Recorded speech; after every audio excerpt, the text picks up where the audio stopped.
We say fight back!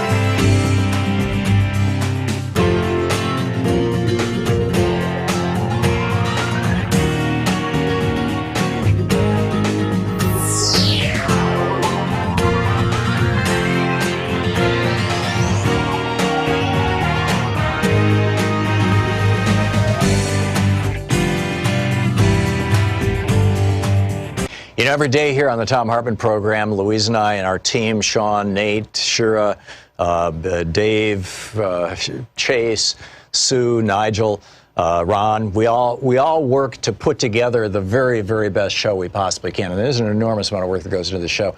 And one of the things that comes out of that is a lot of content, a lot of specific information that we go through and we dig out and, you know, we want to share with you. And Sue puts that into our newsletter every week. And I think you will, if you don't already receive our newsletter, it comes in email every day, about an hour after we're off the air, or maybe a couple hours after we're off the air. And Sue goes through and pulls literally every link to every story that we talked about and puts it into the newsletter. It's free. We don't sell a list or anything. You complete safety and security. There's no charge. There's no nothing. Just, you know, plug in your email address over at thomhartmann.com. And you get signed up for the newsletter. It's all fairly obvious. You'll see it on the website. So check it out, thomhartmann.com. Thank you.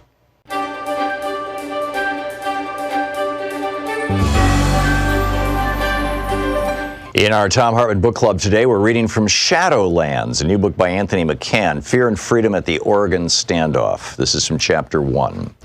My dear friends, Ammon Bundy began and begins again and again every time somebody hits play from 2016 all the way to the end of the internet. It was the first day of a year that was to scramble an already agitated nation along the invisible pathways of the collective mind, the virtual tabernacle of the World Wide Web. Ammon Bundy, cowboy prophet and Facebook hero of liberty, was calling his people to the desert. Soon his friends in what they called the Patriot Movement were all hitting play, activating his familiar face and sitting back in the glow of their screens as Ammon filled their hearts with urgent feeling. It was time, Ammon was saying, for what he called a hard stand. There had been some confusion about what he'd meant in previous communiques. He'd received some pushback, and he'd sat down now on the eve of calamity in front of the camera to try and clear things up. He's at his desk in a cowboy hat. He wouldn't appear in public much again without one until his arrest weeks later on a mountain road in the snow and pines of Oregon's Hard Luck National Forest. He's wearing a checkered Western shirt and sporting what was for him a new, neatly trimmed growth of beard, further softening his visage. But even with a beard, Ammon Bundy couldn't help seeming what he was, a Latter-day Saint, clean cut to the core.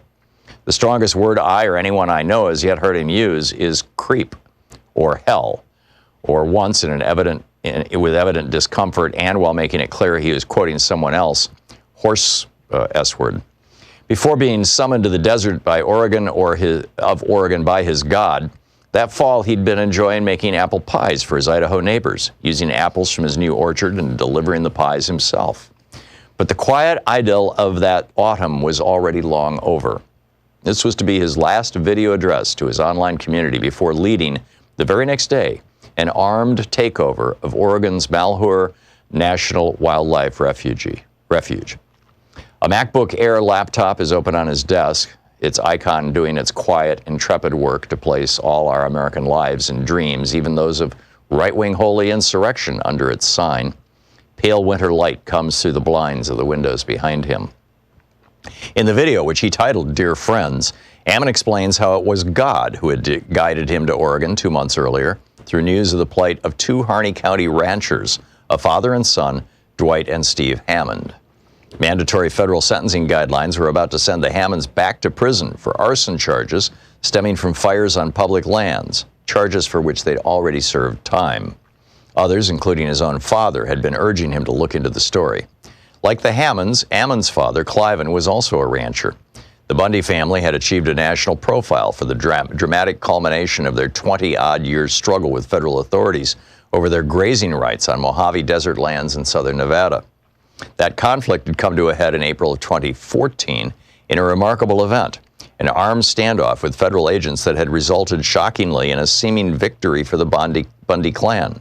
This standoff and the family's ongoing struggle with the aftermath of their life-changing actions had felt like enough to Ammon, who had recently moved far from southern Nevada to a new home with his wife and 6 children in the sagebrush of southern Idaho, on the far northern end of Mormon country on the outskirts of Boise. He himself was not even a rancher anymore, had not been for years. He ran a trucking fleet maintenance business, still headquartered in Arizona.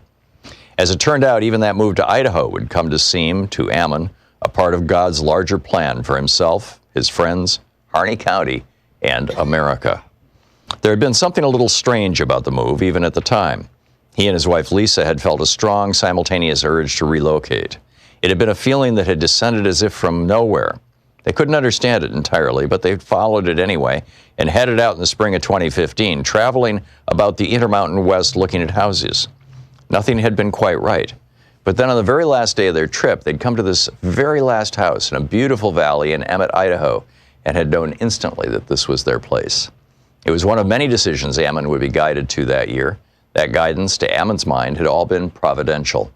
How else to explain that he'd ended up moving to within 3 hours of remote Harney County, Oregon, where the whole Hammond story, which he had known nothing about at that time, had taken place.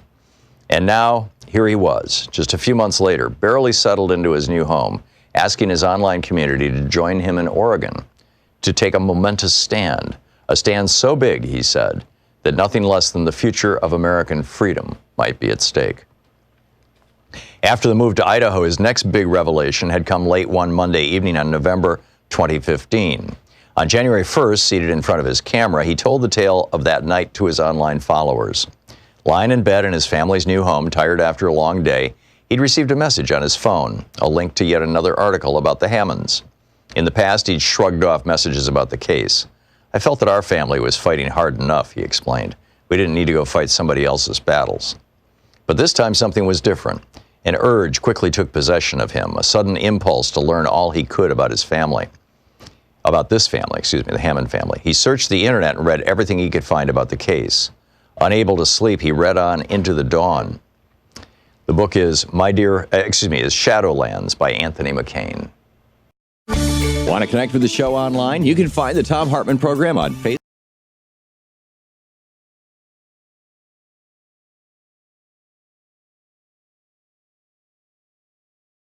That the Democrats calling Trump a racist is playing right into their electoral strategy.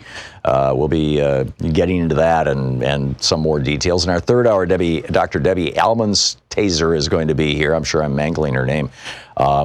She's the co-founder of the Yemeni American Merchants Association, author of a new book, Leading While Muslim. That should be fascinating, and we're going to get into Trump's premeditated racism. But it's our first hour, and that means Middays with Mark, because it's Wednesday, midweek, middays, all that kind of stuff. Congressman Mark Pocan with us, taking your calls for the hour at 202-808-9925. Congressman Pocan is the co-chair of the Congressional Progressive Caucus, along with Pramila Jayapal. And he also represents the 2nd District of Wisconsin in the U.S. House of Representatives. His website is Pocan, POCAN.house.gov, and you can tweet him at Rep. Mark Pocan. Congressman, welcome back. Hey, Tom. Thanks. Glad to be here. Great having you. And, as people start to call in to ask you questions or lobby you on their issues,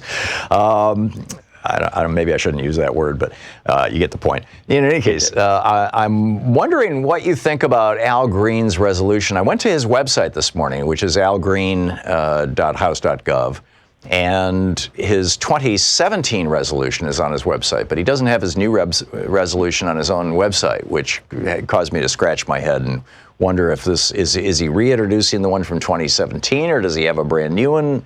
What's the deal? What's the politics of this? How does this play out? What are your thoughts on this?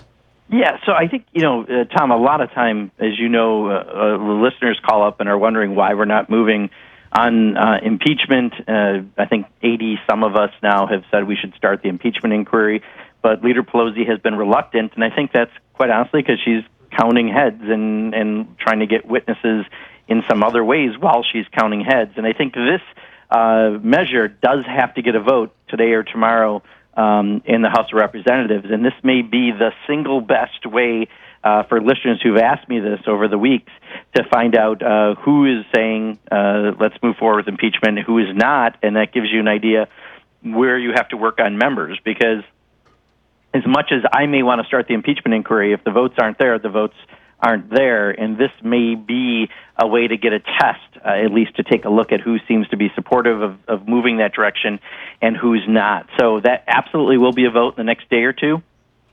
And I think people should really look closely to then decide the next steps they need to take if they believe strongly that we need to do impeachment. Yeah. Our number, by the way, 202-808-9925. Your questions for Congressman Pocan, the co-chair of the Congressional Progressive Caucus. How is this playing generally? I mean, in fact, let me ask you this question that I was going to toss into the second hour of the program today as well. Eric Trump was on Fox yesterday, and basically, or last night, basically saying that calling his dad a racist is the best thing that could happen. That it's essentially part of their electoral strategy. He didn't come right out and say, we want the racist vote, but is there, he said there's a great, or words to the effect of, there's a great danger to Democrats in going down this road. What are your thoughts on this, just purely as political strategy? Yeah, I mean, purely as political strategy, Donald Trump has the vote of racists, period, right? There's no question. If there is a base that's 100% with anyone, it's going to be Donald Trump, right, when it comes to that base of the vote. But those are the people that come to his rallies, so he feels good. Those are the people that buy his hats, so he profits from them. And that seems to be often, he thinks, when he's supposedly the president of the United States, he's definitely the president of his base. So in Eric Trump's world, maybe, that satisfies that aspect of it. But, I mean, you've got all sorts of people coming out condemning the president for those unbelievably racist comments, including Republicans, including other world leaders, conservative world leaders, and others. And I think, that's the big difference. They don't quite get that. They've been so laser focused on their base that among their base, of course, they're more excited. But I think most people look at that, and you can't tell someone to go back to where you came from when you came from the United States, right? I mean, that's clearly for women of color. You are sending a different message. Everyone gets it, and there's no longer a subtext to what he says. He just outright said something racist. At the same time, though, you've got Steve Scalise came out this morning and said, we always respected President Obama. I mean, it's literally what he said. Is he says we use the word president when we referred to him. Rudy Giuliani in 2015 said, "I don't believe Obama loves America." John Boehner was the first Speaker of the House in the history of the United States to say to a sitting president, "No, you may not address a joint session of Congress on the date of your choice." Joe Wilson yelled, "You lie," at Obama during an address to Congress. Doug Lamborn, a Republican of Colorado, called Obama a tar baby. Mark Meadows said it was time to, the Republican from North Carolina said it was time to send Obama home to Kenya. The Republican leaders in 2015 invited Benjamin Netanyahu over to speak before Congress without even notifying the president. They kept it secret until the last minute.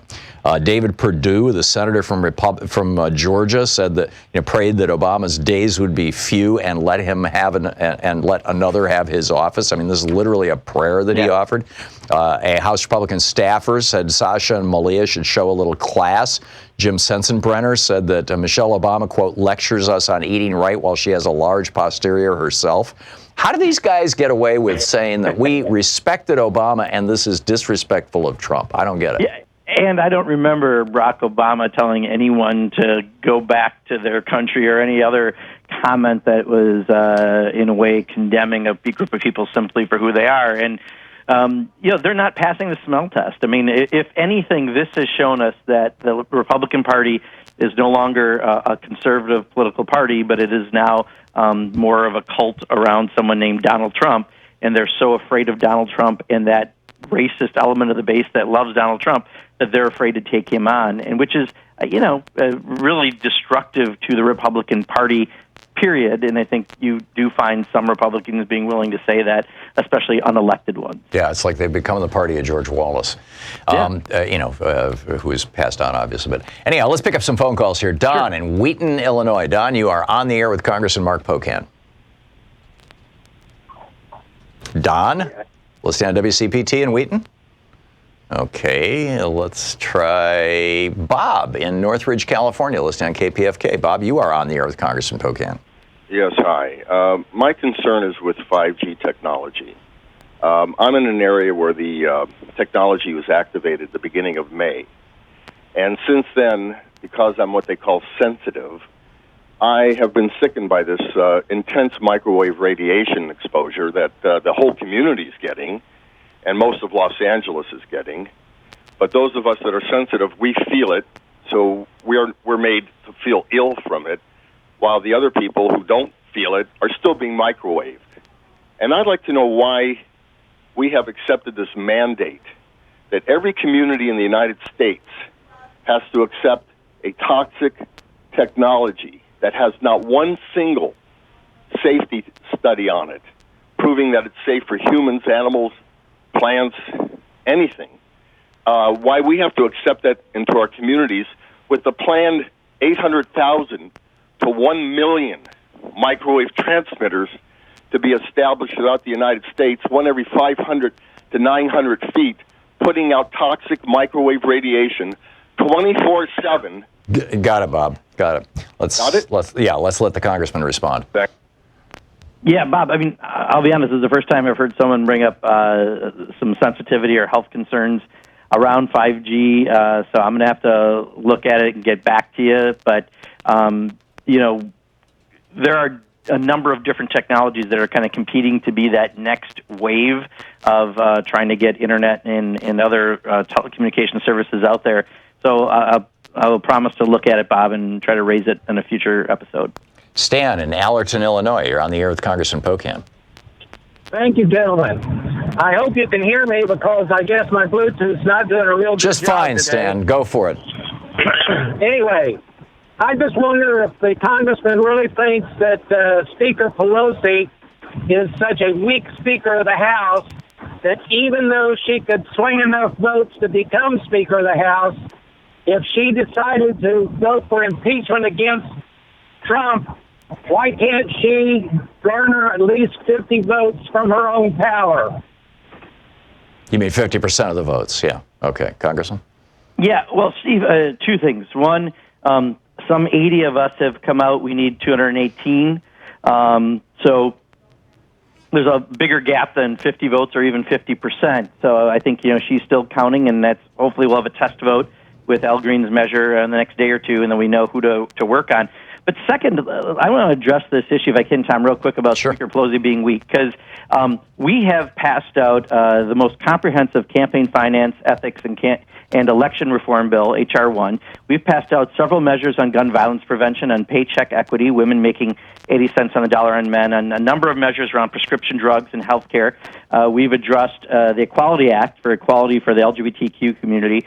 We have, we're going to pass a minimum wage increase tomorrow. That's going to get to $15. We've done all these different measures, and a bunch of them, getting back into the Paris Climate Agreement, et cetera.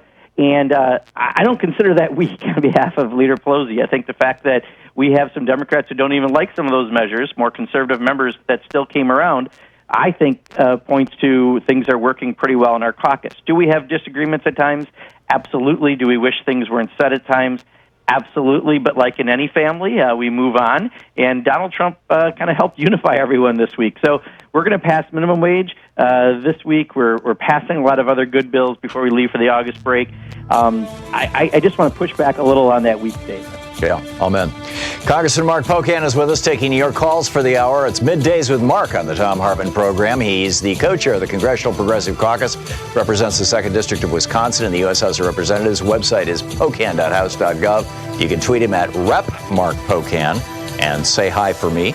And we'll be back with more of your calls, concerns, comments for Congressman Pocan. This is the Thom Hartmann Program. And, of course, your questions. It's Middays with Mark on the Thom Hartmann Program, helping you win the water cooler wars. Stick around.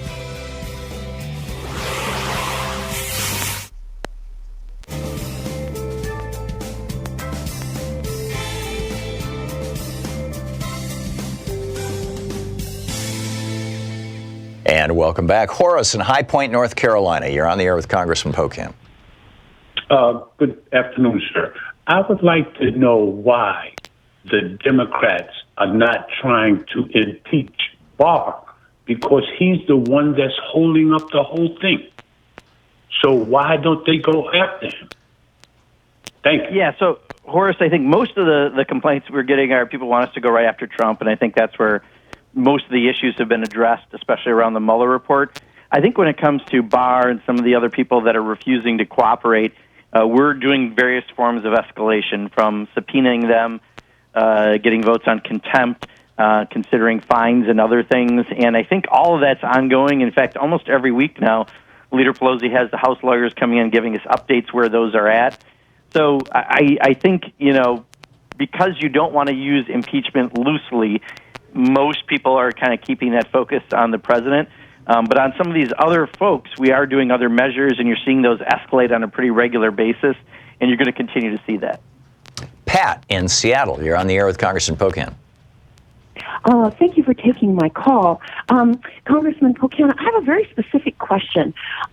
It's kind of a legal thing. If the House began the impeachment process against Trump, would that give the House more real authority to compel witnesses to show up and more authority to get an unredacted Mueller report? Or would the Judiciary House Committee be treated with the same kind of contempt that it has been treated with in the last, couple of months, I guess, if they actually began the articles of impeachment against Trump? Like, for example, McGahn, and I can't think of the young woman who came and brought her attorney. Yeah, Hope Hicks, that's it. I mean, they're just sort of giving the finger to Congress, really. Yeah. And Congress. So what would be the difference if they actually started the impeachment? Yeah, so Jerry Nadler has said, and Jerry's the chair of the Judiciary Committee and a lawyer and a very, very bright individual and bright lawyer, has said that it gives us some more levers when we go to the court process. Because you've started an impeachment inquiry, it's harder for them to try to get out of being a witness, and it gives us an ability to compel them to come before us. So that's why you're seeing the number grow, and it's not just progressives, by the way. The former head of the New Dems, and I had dinner with the other night. He's and for impeachment inquiry. There's, I think, even Blue Dogs for impeachment inquiry. It goes across a lot of different lines for that very reason. So I do think it would give us more opportunities to make witnesses come. But I think the important part to remember is, Nancy's doing vote counting. We're going to have a good test with this Al Green vote to see how many votes there really are. But I think it will justify what we've been kind of saying, which is we're being told it's not ready yet. And that's, even though many of us would like to go there, she's the vote counter in chief. Congressman, we have 22 seconds to the break. What is the most effective way? If I were to call my representative, and I am represented by a Democrat, and I haven't called to ask if he's on board with impeachment, I think it's Earl Blumenauer. What should I say when I call the office? You do just that. You think it's time to get people to not disrespect the American people via Congress by not testifying, and the best way to do that is to start the impeachment inquiry. So just basically say, I'm in favor of starting an impeachment inquiry. What's the congressperson's position on this? And that's a great final point. Ask where their position is. Yeah, okay. Congressman Mark Pocan with us, taking your calls for the hour. It's Middays with Mark on the Thom Hartmann Program. We'll be right back with more of your calls for the congressman in just a moment. Stick around.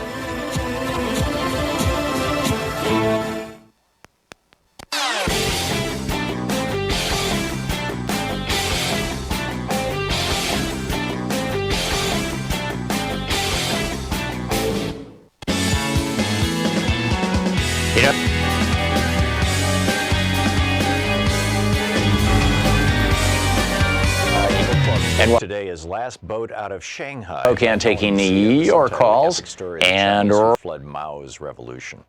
This is from the prologue. Shanghai, May 4th, 1949. Bing sat up straight in the pedicab, gripping the hard seat as the driver cursed and spat. She watched with alarm as his feet, clad in sandals cut from old tires, seemed to slow to a snail's pace just when she most needed speed. This stylish-looking young woman had imagined that her last hours in Shanghai would be spent waving farewell from a ship's deck. In the House and the House of Representatives. Now, the whole thing is where there's a losing situation even right now to be able to take and do the same thing, but at the same time, maybe there's a lot of gains to be able to take and put the Republicans on record. What is your statement? Yeah, so the reason, there's a number of reasons for impeachment inquiry, right? The first is just to try to compel witnesses. I hear from some members who are afraid that if we do it in the House, and because the Senate is stacked and McConnell will do nothing that the president doesn't want, that if they exonerate him, then he can use that, as opposed to right now. Many people think he did something wrong through that process, because he did, and there is some concern on that. I would argue, though, that part of how we make the case is by elevating this process, because the more the American people hear about this and what's in the Mueller report, because people have not read it, that we are more likely to have people understand all the things the president's done. So it's a debate among members, and right now you don't have enough votes for it to pass on the floor of Congress. I am pretty convinced, and I think we'll see that in the next day or two with the Al Green vote. But I agree with you, though, Rob. There are other reasons to do it, and sometimes you need to do it to actually build the momentum to get where we need to get. But I'm telling you what other members are saying. They're afraid that if he gets exonerated in the Senate, then instead he gets off the hook, which would be unfair and wrong. Mike in Wickliffe, Ohio. Mike, you're on the air with Congressman Pocan. That's correct, Tom. Wickliffe, Ohio. Thank you, and good day to the both of you. Gentlemen, I'm a retired operating engineer in the state of Ohio, a loyal union member, lifetime member. Congressman, the person that's going to take the place of Andrew Acosta, of course, he will be acting labor secretary. I believe his last name is Pozzolo. This guy terrifies me. He is totally not just anti-union, but anti-worker. And this guy is going to do everything in his power to prevent people from Amazon, you name it, any type of workplace from forming a union. The Republicans are putting up every kind of roadblock they can do to stop workers from organizing. I know that this guy, he won't have to go through confirmation. He'll just remain acting, and he'll be at Trump's bidding. What can be done about this? Thank you. Yeah, Mike, so I don't know if I'm going to give you a great comfort like I'd like to. I agree. This guy's got probably more of a anti-union record than even Acosta. I guess what I can say that is pale consolation is that Acosta, though, did everything anti-union anyway. Rules against federal workers, reversing the Obama rules that he did as he was leaving that helped workers across the country. They did everything bad anyway. They went the wrong direction. So I don't think the direction of the department will be any different than it was under Acosta. I just think you're going to have someone who's even more anti-union personally at the helm of it, which is, again, the reason why we're trying to push back in every possible way. There'll be legal challenges to much of what they try to do. We recently had a bad ruling against federal workers on a labor issue, but we just need to be looking at 2020 and making sure we're the ones appointing the next Secretary of Labor. It's Middays with Mark on the Thom Hartmann Program. Congressman Mark Pocan taking your calls for the hour. He's the co-chair of the Congressional Progressive Caucus, represents the 2nd District of Wisconsin in the U.S. House of Representatives. His website, pocan.house.gov, and you can tweet him at @RepMarkPocan. You're listening to the Thom Hartmann Program. Call 202-808-9925. We'll be right back here on the Thom Hartmann Program with more of your calls for Congressman Mark Pocan in just a moment.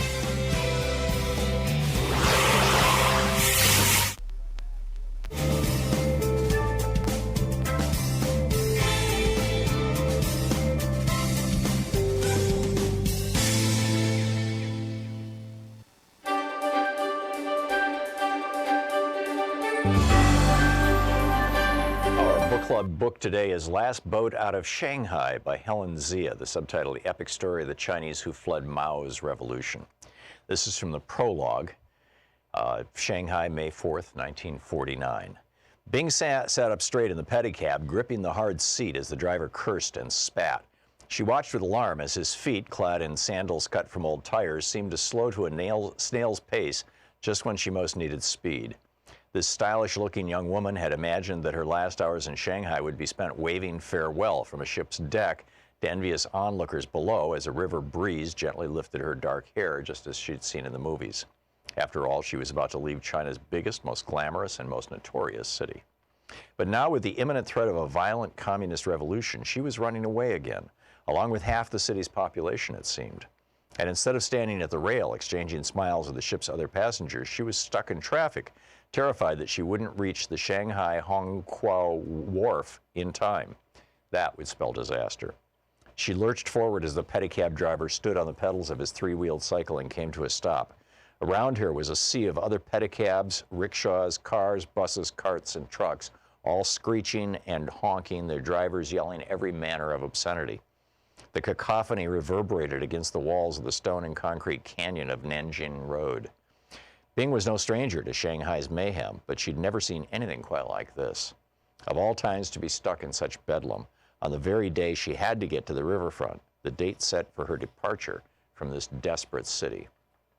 She'd sewn her floral print quipois for this special occasion. Each careful stitch had captured her growing anticipation. With her oval face, big eyes, and full red lips, all crowned by a tiara of black permanent waves, the 20-year-old might have been mistaken for a coy Shanghai poster girl, but for the panic in her eyes. Like her, everyone in Shanghai seemed to be in a frenzy to escape, to use any means to get away from the impending arrival of the communists. But unlike those who were still clamoring for a seat to anywhere, Bing was one of the lucky ones. She possessed a precious one-way ticket out on a ship to America. Finally, the driver managed to break through the crush. He harangued everyone in his path, shouting, "Move along, you worthless mule scrotum, smellier than pig farts." She didn't blink at his choice of words, which came as naturally as breathing on Shanghai's streets. She didn't care as long as she got to the wharf. The ship's smokestacks came into view just past the stately Astor House Hotel and the towering 19-story Broadway Mansions apartments, where the Xinjiao Creek meets the bend in the Huaihangpu River, the last major tributary of the mighty Yangtze River before it joins the East China Sea. Massive granite buildings, all in European style, lined the signature waterfront boulevard and docks. To the foreigners, this prime section of waterfront was known as the Bund, from a Hindustani word meaning embankment. The Chinese called it Waitan, meaning outside or foreign shore, a reference to the foreigners who once ruled this proud imperialist showcase of Shanghai. British and American businessmen had wrested away the best sections of the port city with the full support of the government. Land and sovereignty had been ripped from China, spoils of the opium wars that had forced the narcotic onto China 100 years before. Everything about these monuments to international capitalists and pale big noses seemed foreign, including the British Big Ben chime of the giant clock tower over the customs house. Soon it would be up to the communists to decide what would follow, what would happen to these grand stone edifices.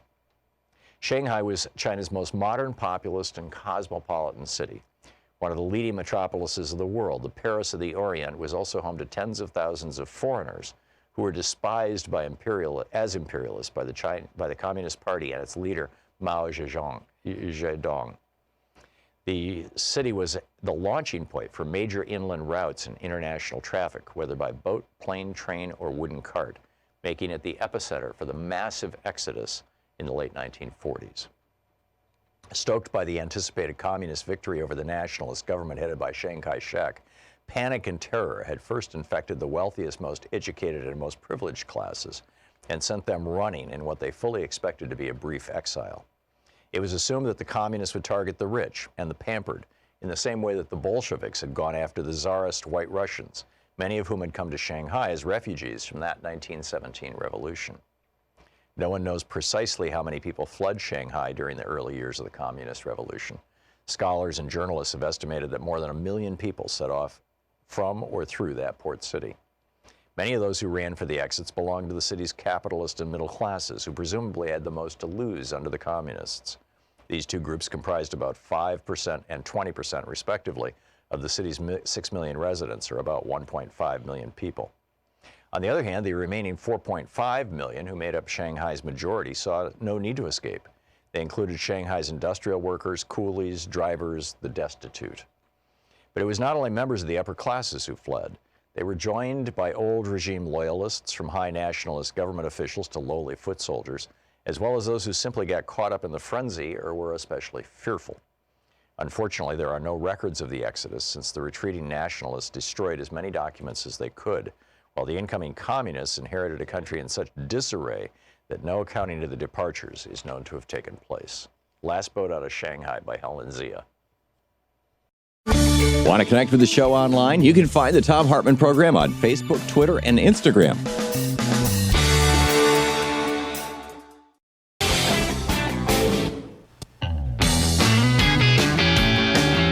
It's Middays with Mark on the Thom Hartmann Program. Congressman Mark Pocan taking your calls for the hour.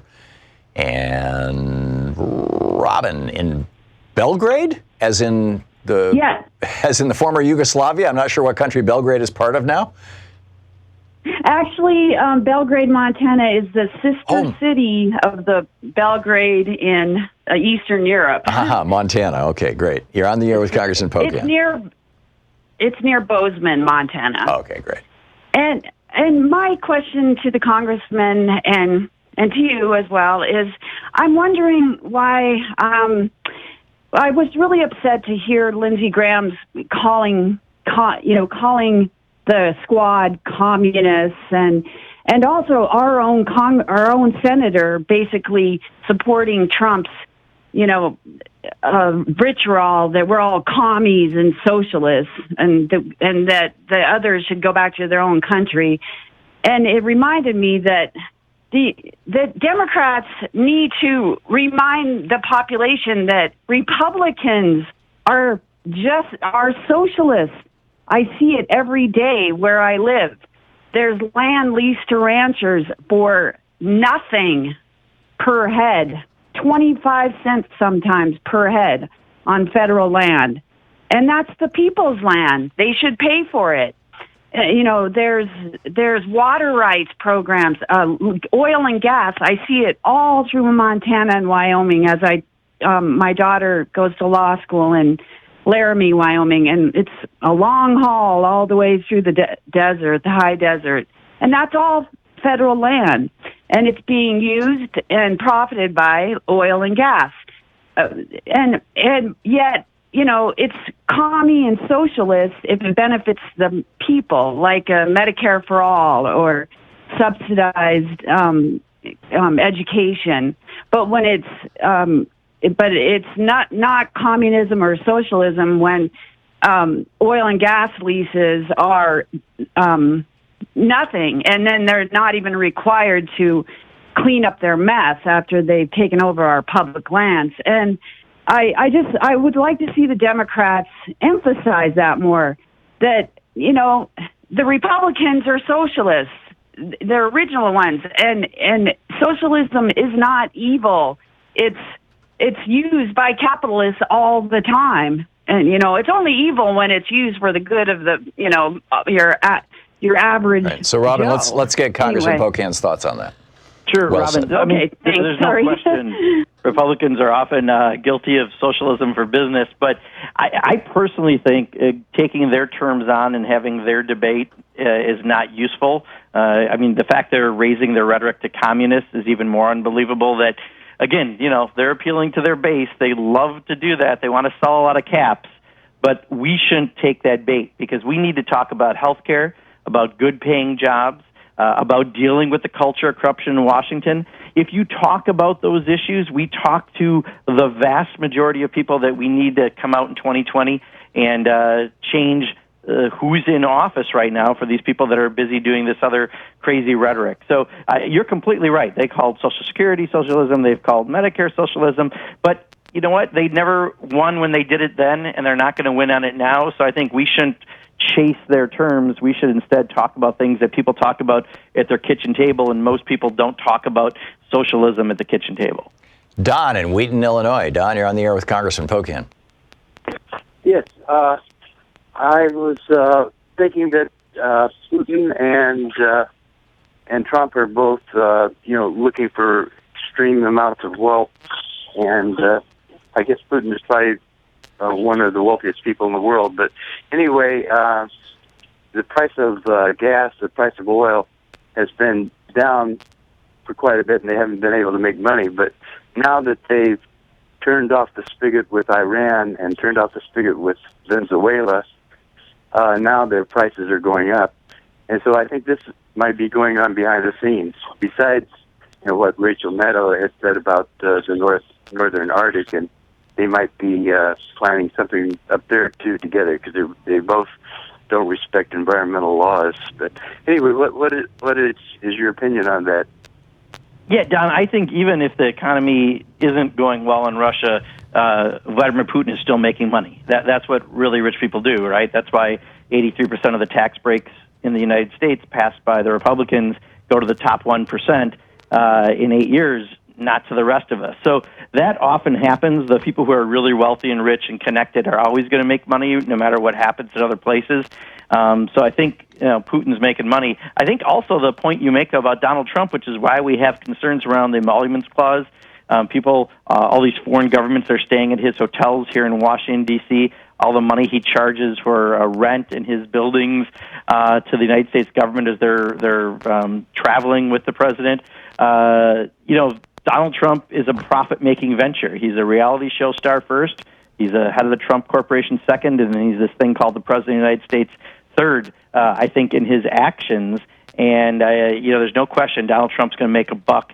And if you read the Mueller report, he lied when he said he quit trying to make a deal in Russia, because just to license his name, he was standing to make $1 billion with a B, dollars off of a licensing deal that kept going in negotiations long after he said it was. So I think you're right, Don. People like that are always going to look out for themselves first, and I think we have to look out for ourselves by making sure people like that aren't in charge of things. Don in Los Angeles, you are on the air with Congressman Pocan. Yeah, Congressman Pocan, all due respect, I think we really should explain socialism for the rich to these Republican-based people, because they don't understand. They never will.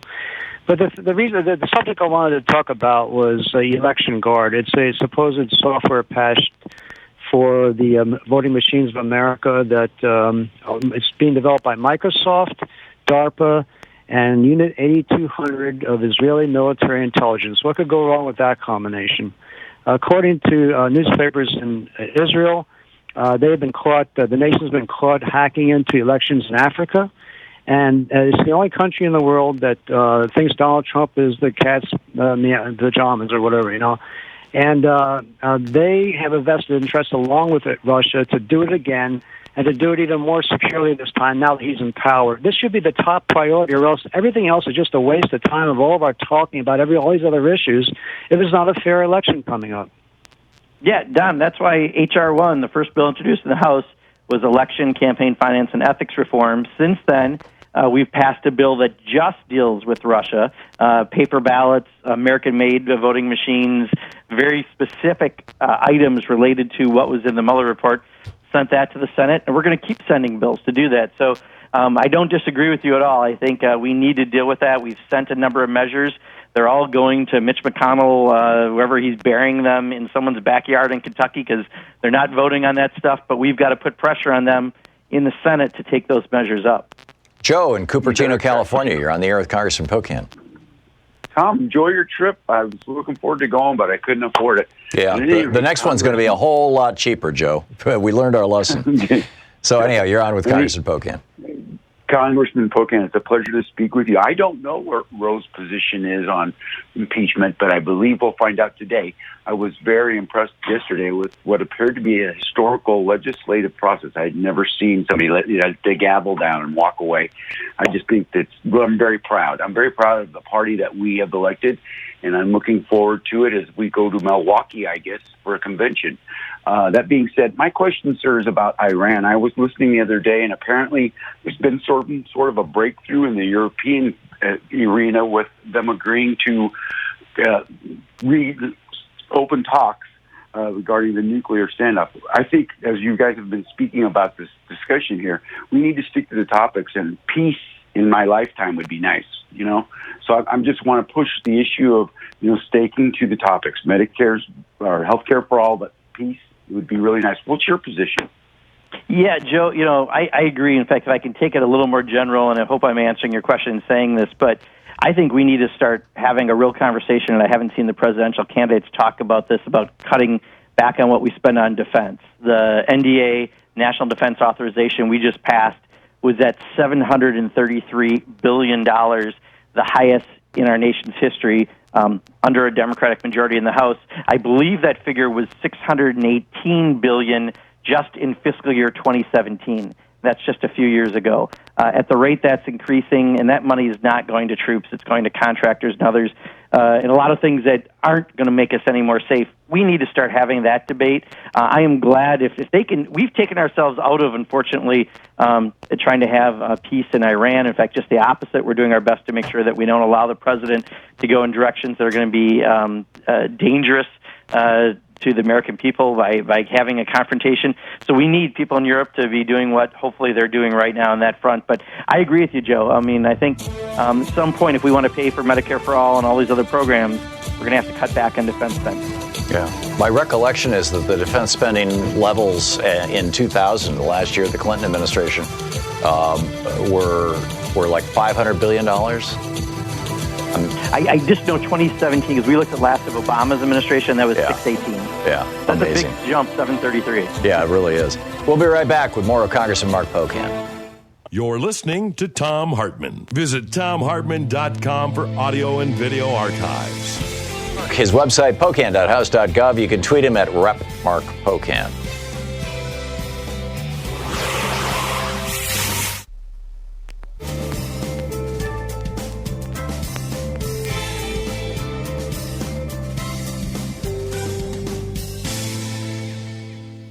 Jude in Birmingham, Alabama. You are on the air with Congressman Pocan.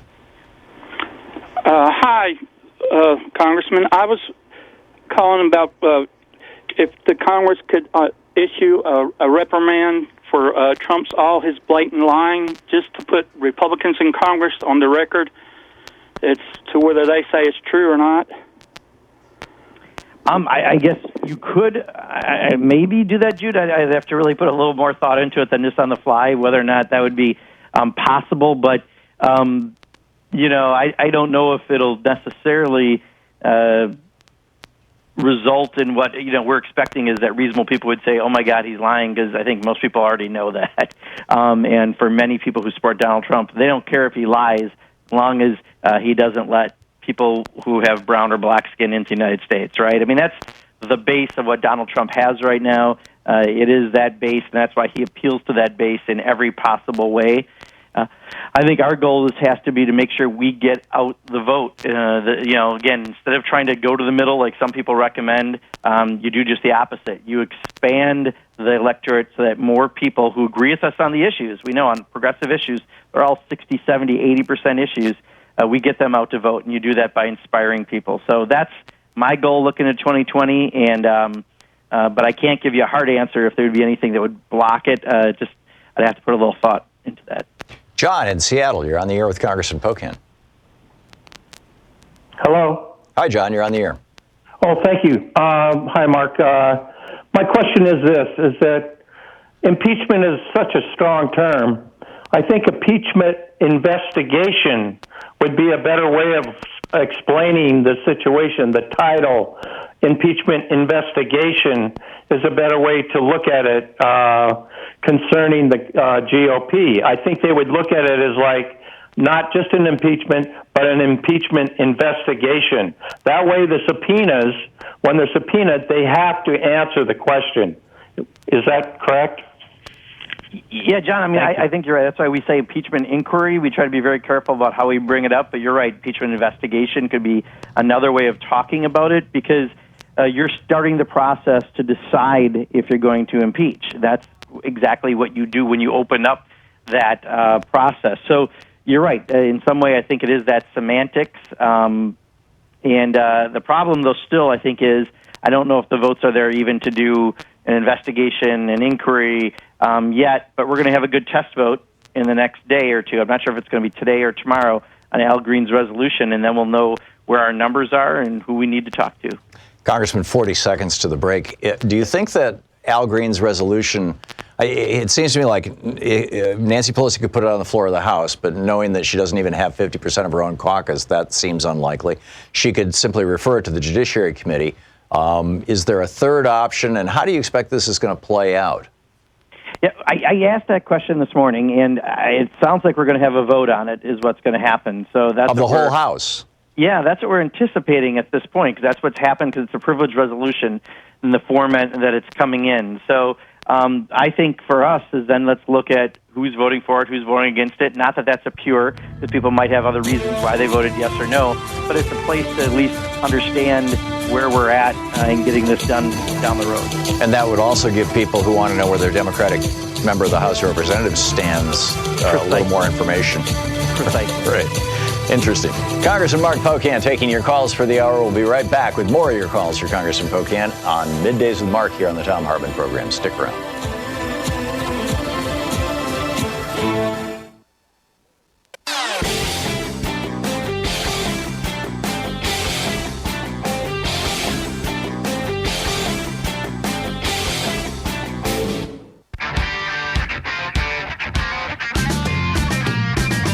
Welcome back. Middays with Mark. Congressman Mark Pocan taking your calls. And Lonnie in Anniston, Alabama. You're on the air with Congressman Pocan.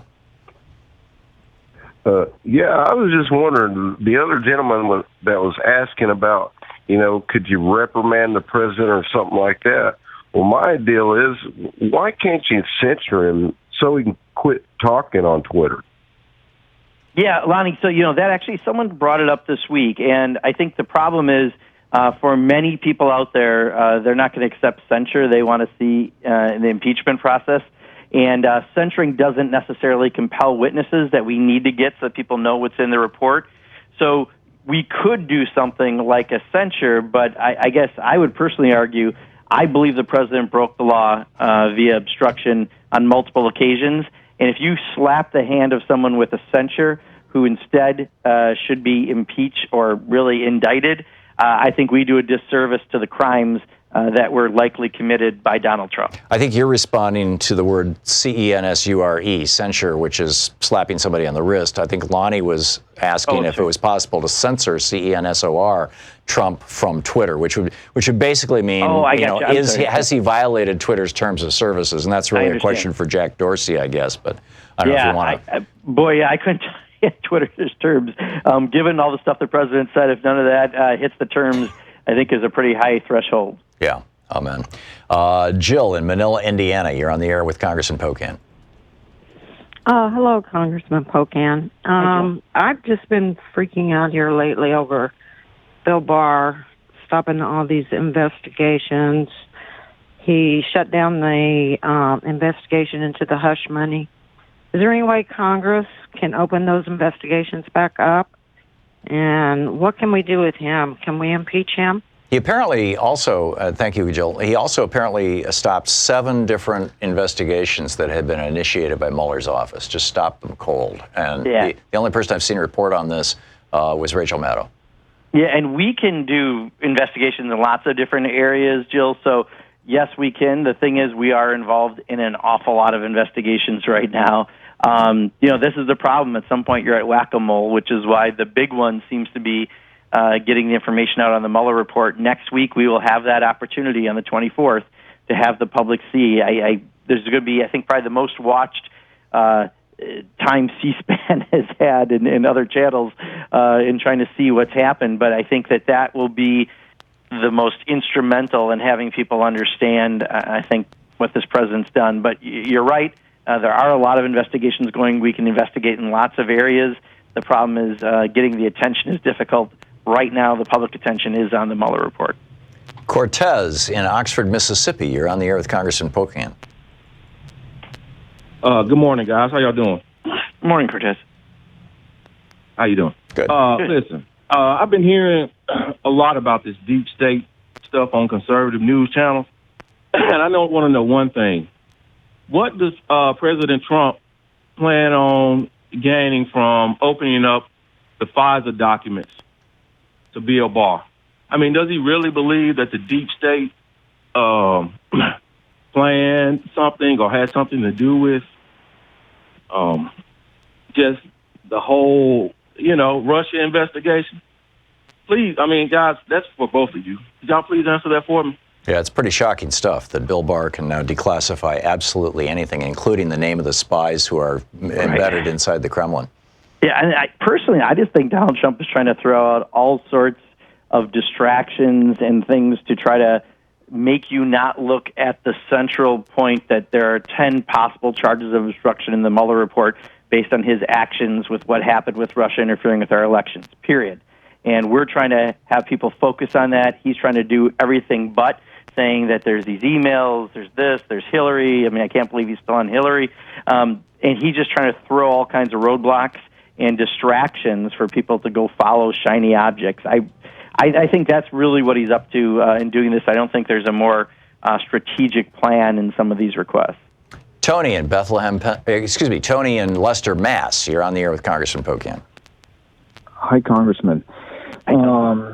I think the reason many Americans think that single-payer and tuition-free education are radical ideas is the fact that Democratic candidates are not also including every time they talk about the issue that this is how it's done in every other developed country in the world. I think that must be included, and I think they need to frame those issues differently. What do you think? Yeah, especially on health care, Tony. I'll tell you, I got PolitiFacted where they check us, and I said we're the only, westernized country that doesn't have universal care, and they said I was right, because it is right. So for someone to say that, again, these are socialist or communist prospects, no, these are what you call civilized nation prospects. We're the only one that doesn't have that same extension of coverage. But I'll tell you, I think the fact that special interests are out there make it harder for some people to speak the truth as easily as real people see it when they are dealing with incredibly high copays or problems with access to coverage or prescription drugs that they can't actually afford in order to be healthy. And I think this is one where if the political class doesn't get it right, they will no longer be the political class. And that's all right as far as I'm concerned. So we need to put pressure on people to speak the truth on these issues because, again, I think real people get it because we understand what it's doing to our personal and families' finances when there's a health emergency. Okay, we have just a minute to the end of the hour. Joe in Bethlehem, Pennsylvania. Very, very quick question for Congressman Pocan, please.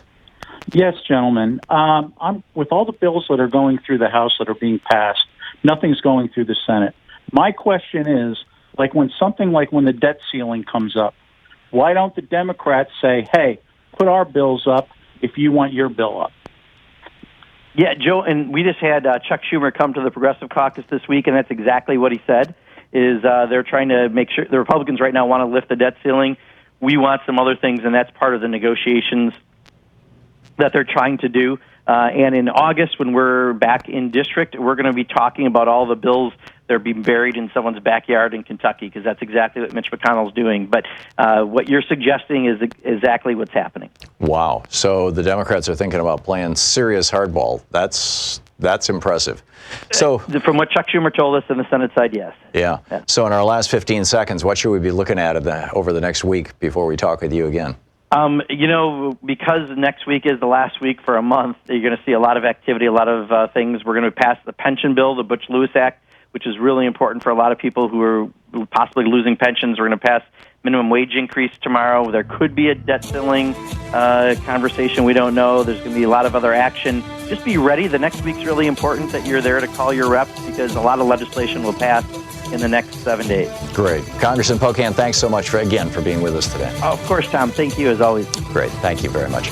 It's, by the way, Congressman Pocan's website is pocan.house.gov, and you can tweet him at @RepMarkPocan. We're going to dig into Donald Trump and his racism, and is it a good electoral strategy right after this? You're listening to Thom Hartmann.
You know, every day here on the Thom Hartmann Program, Louise and I and our team, Sean, Nate, Shira, Dave, Chase, Sue, Nigel, Ron, we all work to put together the very, very best show we possibly can. And there's an enormous amount of work that goes into the show.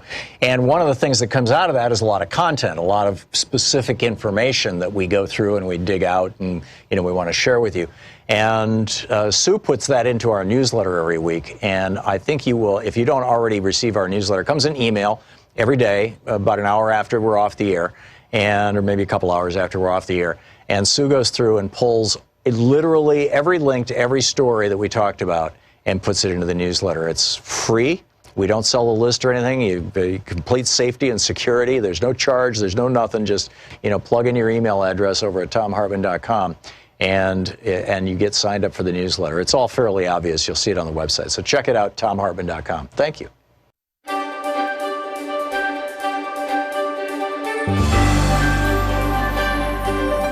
Our book today is The 31-Day Food Revolution, Heal Your Body, Feel Great, and Transform Your World by Ocean Robbins, with a foreword by Joel Furman, MD. This is from the introduction. Let me call it like it is. We live in a toxic food culture.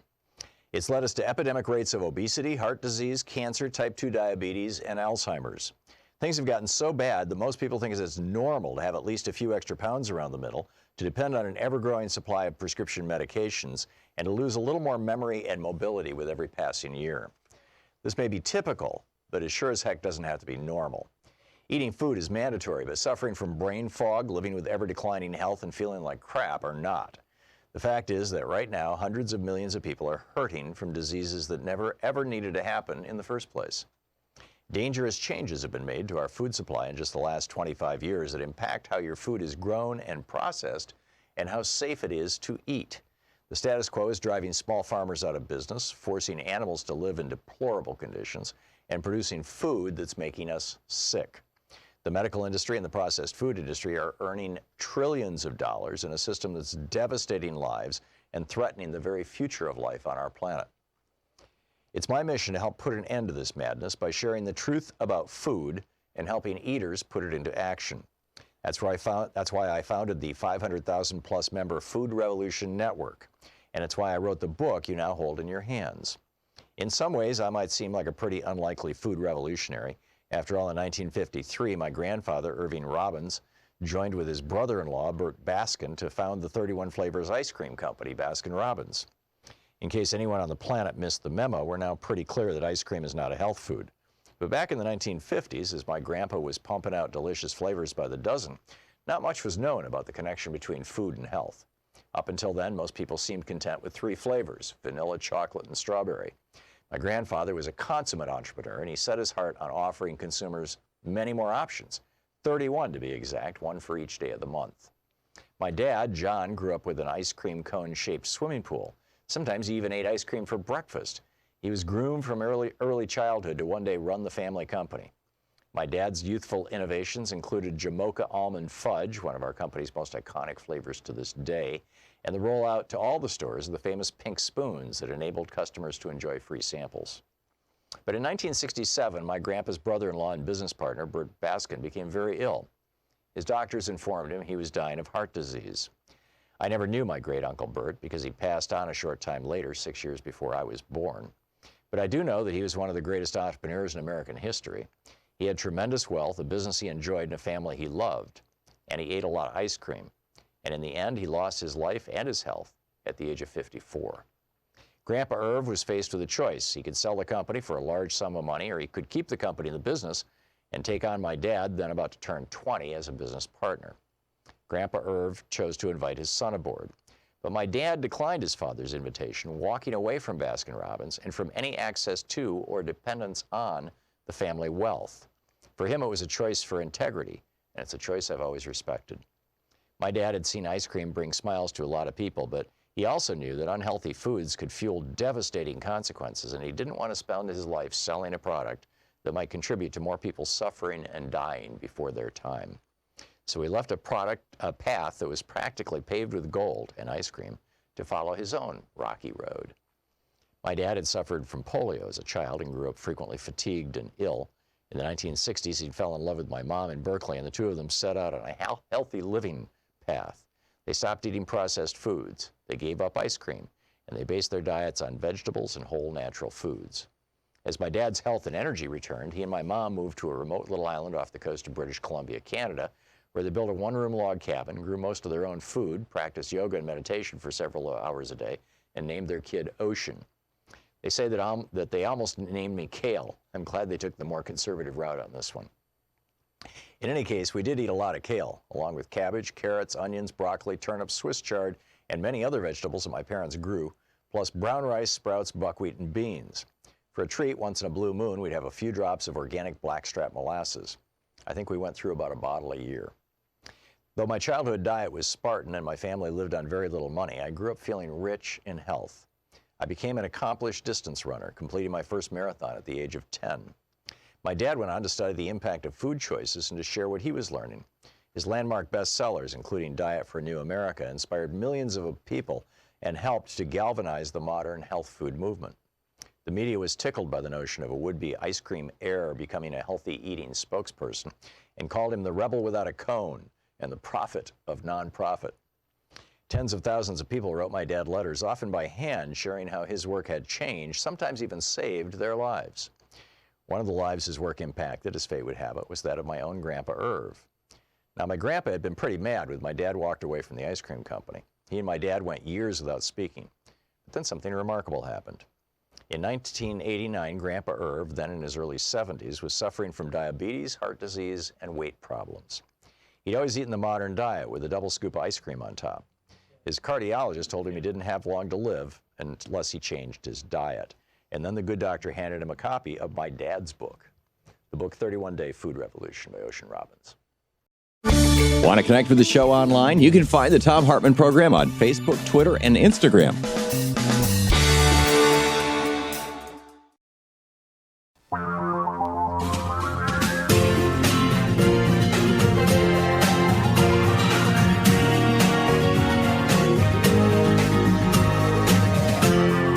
This is the Thom Hartmann Program.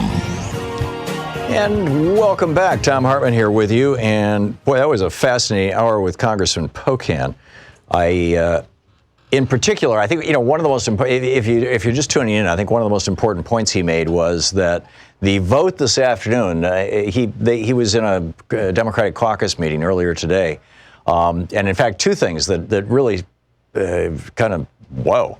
For me, that he said, were number one, that odds are, and we'll see how this plays out, but odds are that because Al Green has submitted a privilege resolution, he's made his impeachment, his call for an impeachment inquiry in a way that typically does go straight to the floor of the House of Representatives. That if you don't know where your Democratic member of the House stands on whether or not there should be an inquiry. Now, this isn't even, I suppose this isn't just a call for an inquiry. This is actually a call for an impeachment. But in any case, if you don't know where your Democratic member of the House stands, all you have to do, if this vote happens, and, we'll know in a couple of hours, is call their office, and if the vote happens, call their office and ask, did you vote for or against impeaching Trump? I'd like to know. You represent me. I'd like to know what's going on here. So, number one. And number two, that there was a caller who pointed out that every single piece of legislation, just some great bills that have been passed by the Democrats, very substantial pieces of legislation. They passed the American Dream and Promise Act to provide, pathway to citizenship for hardworking immigrants. They passed a package of bills to protect people's access to health care. They passed a bill to cut the price on prescription drugs. They passed a disaster relief bill. They passed the Equality Act to guarantee, to prevent discrimination based on sexual orientation and gender identity. They passed a bill to restore net neutrality. They passed a Climate Action Now bill to protect our climate. They passed legislation to reauthorize, expand the Violence Against Women Act. They passed a legislation requiring background checks on all gun sales. They passed legislation to close the gender pay gap. They passed historic anti-corruption reform, H.R. 1, that would also harden our election systems against hacking from foreigners or even from people within the United States. All of these things went to the Senate, and all of them have been stopped dead by Mitch McConnell. Well, Mitch McConnell needs the debt ceiling to be raised. Donald Trump's tax cut threw our country into this year a $1 trillion deficit. We're going to have $1 trillion deficit this year because the tax cut gave, $1 trillion to the top 1%. And so McConnell needs something. So what he said, what Congressman Pocan said in the last hour was that Senator Schumer came over to the House to talk with members of the House caucus, and he said, let's play hardball. Let's tell McConnell, if you want us to vote on lifting the debt ceiling, you're going to have to hold a vote on some of our legislation. And, specifying the things that they think are the most important. I think that's pretty amazing. So, number one, I just wanted to bring you up to date on what happened, like I said, if you're just tuning in. Number two, Donald Trump's son, Eric, said on Fox News last night that he's loving the Democrats being upset about Trump's racist language. He argued that it's playing right into Trump's hands and into the Republicans' hands more generally. So the question that, I'm asking, and I ask of you as well, is it true that Democrats reacting to Trump's new radicalized version of the old Nixon era love it or leave it? And I'm not sure that Nixon himself ever actually said that, but that was the popular bumper sticker during the Vietnam War era in the late 60s and early 70s was, America, love it or leave it. This was the right-wing meme. Is this going to lead to a massive shift among white and Hispanic voters toward the GOP? And I'll fill you in on the Hispanic voters part of that in just a moment. Or will Trump's racism finally backfire on the Republican Party 50 years after Nixon rolled out the Southern strategy? We asked this question this morning on Facebook and on Twitter, and getting a lot of responses. I'm wondering what your thoughts are. Over at Axios, they are pointing out that Trump knows that in 2016 he won the white vote by more than 20% nationwide. And so what he's trying to do is crank out that white vote and raise it up to like 30% by activating white evangelicals, by making offensive racist comments, all this kind of stuff. This is a guy who watches Fox News, and he knows that AOC and the squad are catnip to these old white voters. This is the phrase that Mike Allen's using over at Axios, and especially men. And then you've got AOC, who is both young and Hispanic and female and a democratic socialist. These are 4 bullet points that Trump has already said he intends to run against. He hasn't said he's going to run against women, but, it's fairly obvious. And he thinks he did better than Mitt Romney among Hispanic voters because many Hispanics, many people who are of Hispanic ancestry in this country, Central and South American ancestry, are 2, 3, 4, 5 generations removed from immigration. And they're not feeling like some kind of group identity with people who are trying to get into the country. They're more concerned about their own jobs, or they're heavily Catholic and they're concerned about abortion. I mean, they have other concerns that are greater than their concern about people from Central and South America being able to enter the United States. And Trump is working very aggressively to activate those folks. And in fact, Axios sat in on a focus group in Michigan where, now this is white swing voters, agreed with Trump on immigration. And then Carlos Alguera, he's a political scientist at UC Davis, said that, white Democrats with high levels of racial resentment, white Democrats with high levels of racial resentment are likely to vote Republican. And so what Trump is doing is he's trying to, get those white Democrats who have, who are basically racist. I mean, racial resentment is a nice academic way of saying this. And to this end, Trump is now spending 3 times more than all the Democrats combined on Facebook ads that are heavily targeting basically these white, racially resentful voters. And, the bottom line, well, in fact, this is from the New York Times, talking about the Squad. He sees them as the perfect foil. He says, this is from the New York Times, Trump has told aides that he is pleased with the Democratic reaction to his attacks, boasting that he is marrying Pelosi and the Democratic Party to the Squad, and that this is going to be his electoral strategy. And this is something, I've shared this story a number of times on this show, but on this program, but if you're just tuning in, I'll very quickly. Years ago, Louise and I took a writing course from Robert McKee. Robert McKee is just a famous guy in Hollywood in screenwriting circles, and taught all kinds of actors and screenwriters whose names you would recognize how to write. And the biggest thing that I learned from that weekend that Louise and I spent with Robert McKee was that your hero is not the character that really matters in the story. Now, of course, you have to have a well-drawn hero. But the most important character is not the good guy, it's the bad guy. Because the good guy can only be as good as the bad guy is bad. Think about that for a minute. If Lex Luthor was not written into Superman, if Superman didn't face an existential threat, somebody almost more powerful or arguably able to destroy him, then Superman comics would be incredibly boring. Oh, he stopped a bank robbery. Okay, he stopped a 7-Eleven from being robbed. So what, right? Same thing with Batman. Batman, every Batman is a new super villain. The Bond movies, right? Goldfinger, right? I mean, just think about the Bond villains. It's always the villain is what makes the good guy good. And so what Trump is doing here, and Eric Trump was bragging about this on Fox News last night, and my question to you is, do you think it's going to work? What Trump is doing here is he is saying, these people are so evil. They are, and I alone can save you.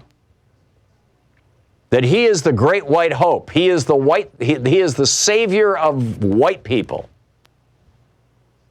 That he's the one who's going to save us from women of color, one of whom calls herself a democratic socialist, maybe more. And therefore, vote for me.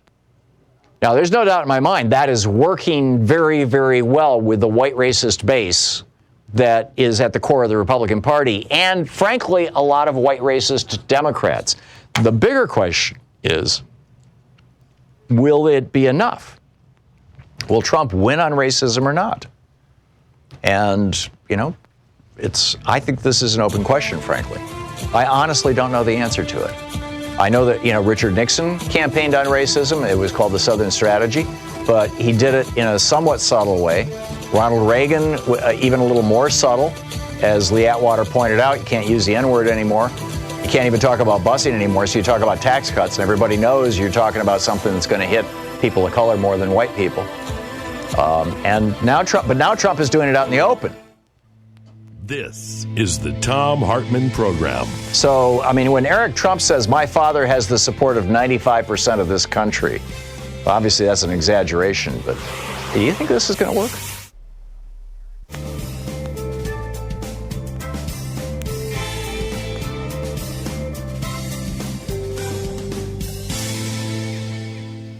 And welcome back.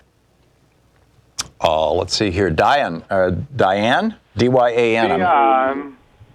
Dion. Dion. Okay. We should, in Chicago. Hey, Dion, what's on your mind today? How you doing, Tom? Good. What's up? Yeah, the Federal Reserve, the interest rates are going back down, and it's a stock bubble that we're in, and it's just an illusion that people, the economy's doing well. I think the Democrats should chime in on that we need a new labor union revival, a new labor movement throughout this country, because the job recovery it's a scam. Like, it's not even good paying jobs. Yeah. The problem is that the Supreme Court has made that really, really difficult. There have been, over a dozen decisions that have basically devastated the right of working people to have a union and the powers that unions used to have. And, you combine that with the aggressive actions from the Republican labor departments under Reagan, Bush, and Trump, and what you have is a labor movement that's back on its heels right now. Now, in some places and in some ways, it's coming back. We heard about this when I was in Chicago a couple of weeks ago, where we had that labor panel, and a lot of revival of labor in places like Chicago. But Chicago's traditionally been a labor town. The rest of the United States, not so much. So how specifically would you do that in the face of all this opposition?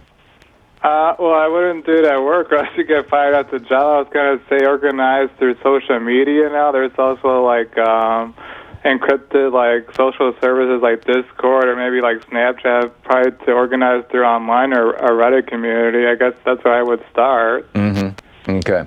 Yeah. All right. Good stuff. Thank you. Stephen in Raleigh, North Carolina. Hey, Stephen, what's up? Oh, Tom, you guys are going on about Trump. I believe is a waste of time. We already know what he is. We've seen enough evidence on TV of his past. So this racism stuff, y'all need to drop. You're wasting your time. Number two, the Democratic Party is not going to be an effective anti-Trump machine right now because it's in disarray. You have a corporate leader as Pelosi in the House and Schumer in the Senate who are virtually useless to us. The Democratic Party sold out in 1980 from Tip O'Neill. Reagan told him basically, you got to give us the corporates what we want, or the economy doesn't get better. You should remember that. Yeah. Stephen, thanks for your advice and thanks for your pontifications. Corky in Rochester, New York. Hey, Corky, what's on your mind? I don't understand why the media is treating this guy like a grown-up. He's a child. Yeah.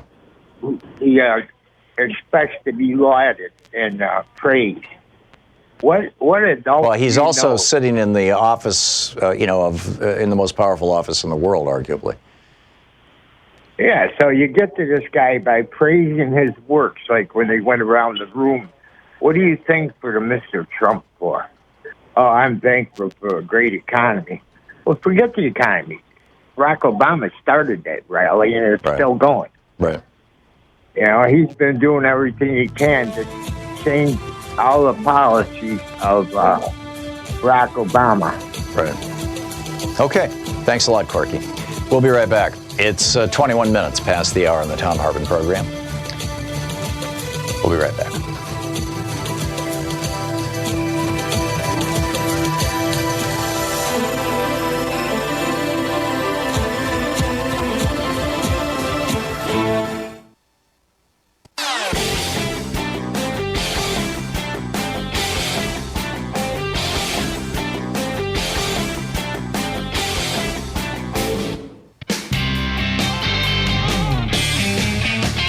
Welcome back. The Thom Hartmann Program is brought to you by 8 Sleep today. The Pod is the first bed designed to boost your performance. More at 8sleep.com/Tom.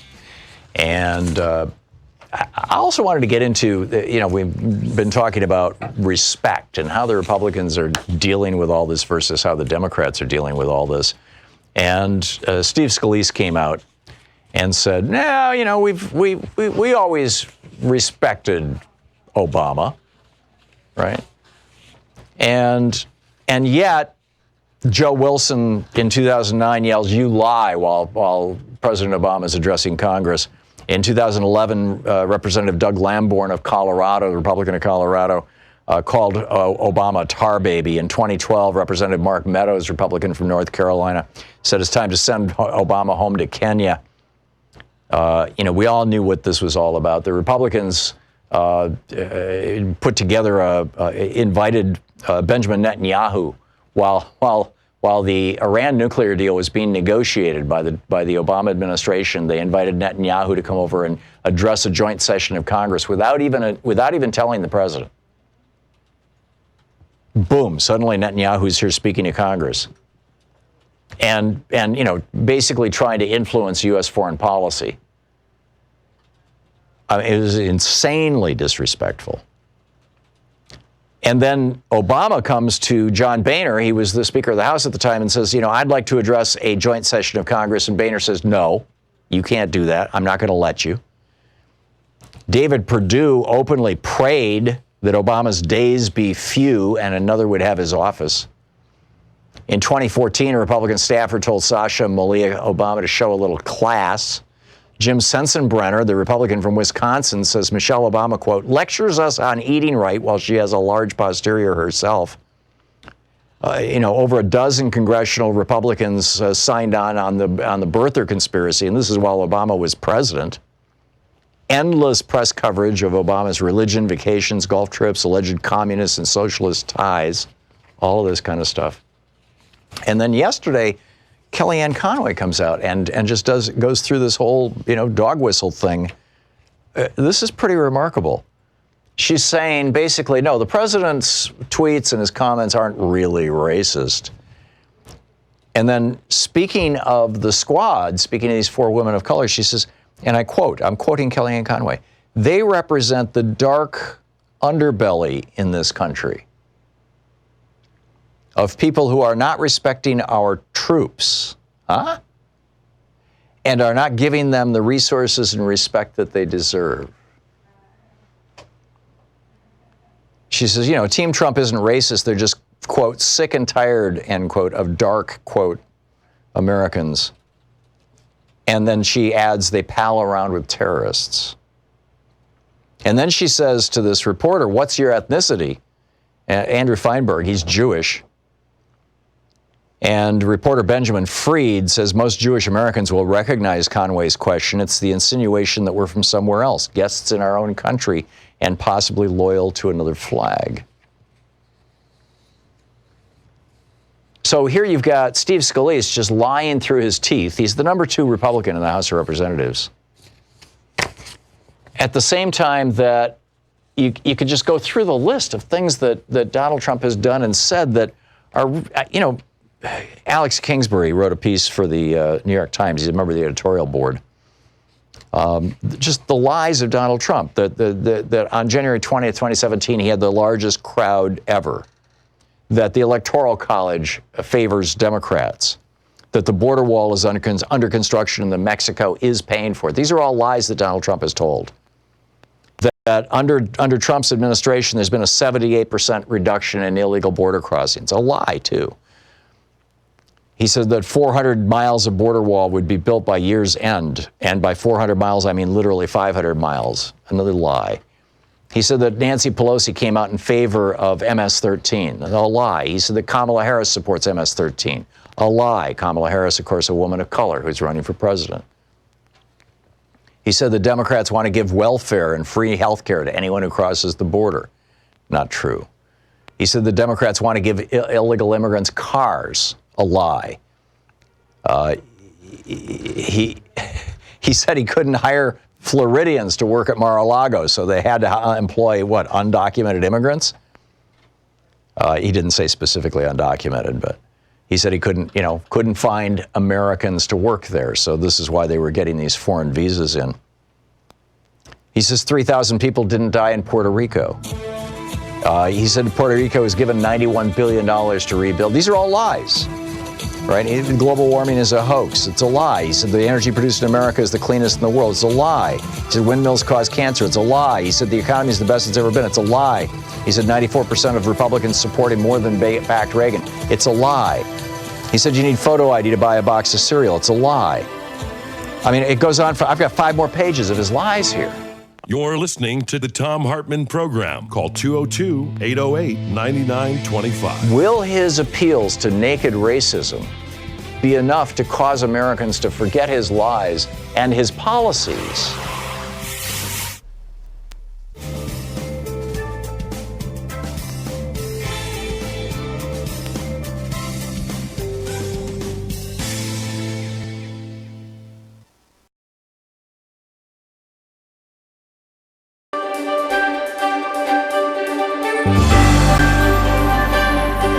For the Thom Hartmann Book Club today is by Lanny Guinier. It's The Tyranny of the Majority, Fundamental Fairness in Representative Democracy. This is from the first chapter, The Tyranny of the Majority.